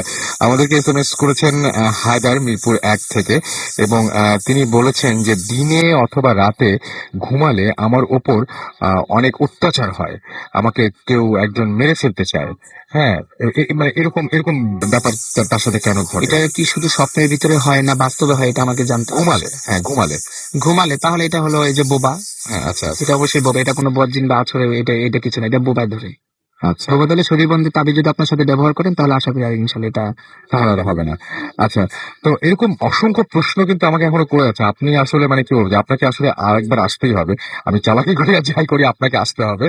হ্যাঁ, আচ্ছা। তবে আমার শ্রোতাদেরকে আপনি অবশ্যই কিছু বলবেন এই হ্যাঁ জন্য। অবশ্যই অবশ্যই, আপনারা একেবারেই মানে কি বলবো, যে আজকে আমাদেরকে মাফ করবেন, কারণ আমরা হচ্ছে এত কোশ্চেন পেয়েছি, এত এত মানে এত বেশি ওনার ওনার সম্পর্কে সবাই জানতে চাচ্ছেন যে আমরা আসলে ওই ঘটনায় যেতেই পারছি না, প্রশ্ন শেষ করতে পারছি না, এবং আমাদের তো এপিসোড আজকেই মানে কি বলবো যে শেষ হয়ে আছে না ভূত FM। সুতরাং আগামীতে যখন উনি আসবেন, এবং আমরা আমরা কথা দিচ্ছি যারা ওনার ঘটনা শুনতে পারলেন না তাদেরকে জানিয়ে দিচ্ছি যে অবশ্যই অবশ্যই অবশ্যই তাকে আবার নিয়ে আসা হবে, যদি উনি অনেক ব্যস্ত থাকেন, তারপরে ওনাকে নিয়ে আসা হবে, এবং নিয়ে এসে তার জীবনে যে সমস্ত ঘটনা আছে সেই ঘটনাগুলো অবশ্যই অবশ্যই আমরা আপনাদেরকে জানিয়ে দেবো। আচ্ছা, আরেকটা জিনিস সেটা হচ্ছে যে আপনার এমনিতে যারা ভয় পায় এমনিতেই অন্ধকারে অনেকে চলাফেরা করতে ভয় পায়, অনেক কিছুতে ভয় পায়, তাদের জন্য আপনার কোনো সাজেশন আছে? আসলে সব থেকে বড় ভয় হলো অন্তরের ভয়টা। আমি এখানে আপনার সাথে কথা বলতেছি, আমি যদি মনে করি আমার পিছনে কেউ দাঁড়ানো আছে তাহলে তো আমি ভয় পেলাম, ঠিক না? আর যদি আমি বুকে যদি সাহস রাখি না, কেউ আমার কোনো ক্ষতি করতে পারবে না বা কেউ এখানে নাই, তাহলে আর তো আমার মনে সাহসটা এই হিসাবে যদি ভয় পায় তাহলে উচিত হলো ওই যে বললাম সূরা ইখলাসটা পড়লে আসলে এত বুকে যে সাহস আসে যা বলার মতন না। একা যদি অন্ধকারে যায় তাহলে সূরা ইখলাস এগুলো 3 বার পরে, সূরা ফাতিহা 1 বার পরে বুকে ফু দিয়ে তারপরে সে জঙ্গলের ভিতর থেকে হেঁটে যাক, আল্লাহর রহমতে কোনো জিন প্রেত দানব ইত্যাদি কেউ কোনো ক্ষতি করতে পারবে না। আমি আপনাদেরকে একটু জানিয়ে রাখি, কারণ তাহলে আপনাদের আগ্রহ আরো বাড়বে। ওনার ফ্যামিলিতে একটা ঘটনা ঘটেছিল, সেটা অনেক বড় ঘটনা, সেটা আমরা শুনবো। উনি মসজিদে কিছু একটা দেখেছিলেন, জি জি। হ্যাঁ মসজিদে, এবং সেই ব্যাপারেও আমরা জানবো। সুতরাং আসতেই হবে ওনাকে। আমরা চেষ্টা করবো নেক্সট উইকে আমরা পেতে পারি কি নাকি তার পরের উইক আসলে এখন আমি আপনার সাথে আমাকে জানিয়ে দিবেন। কন্ট্যাক্ট ওকে, হবে। ওকে, থ্যাংক ইউ সো মাচ। আমরা একটা ছোট্ট বিরতিতে যেতে হবে আমাদের, এবং বিরতির পরে আমরা আবারও ফিরে আসছি। তো কোথাও যাবেন না, আমাদের সঙ্গে থাকুন। স্টে টিউন টু রেডিও ফুর্তি এন্ড ডোন্ট স্টপ দ্য ফুর্তি। FM, the night comes alive with drum.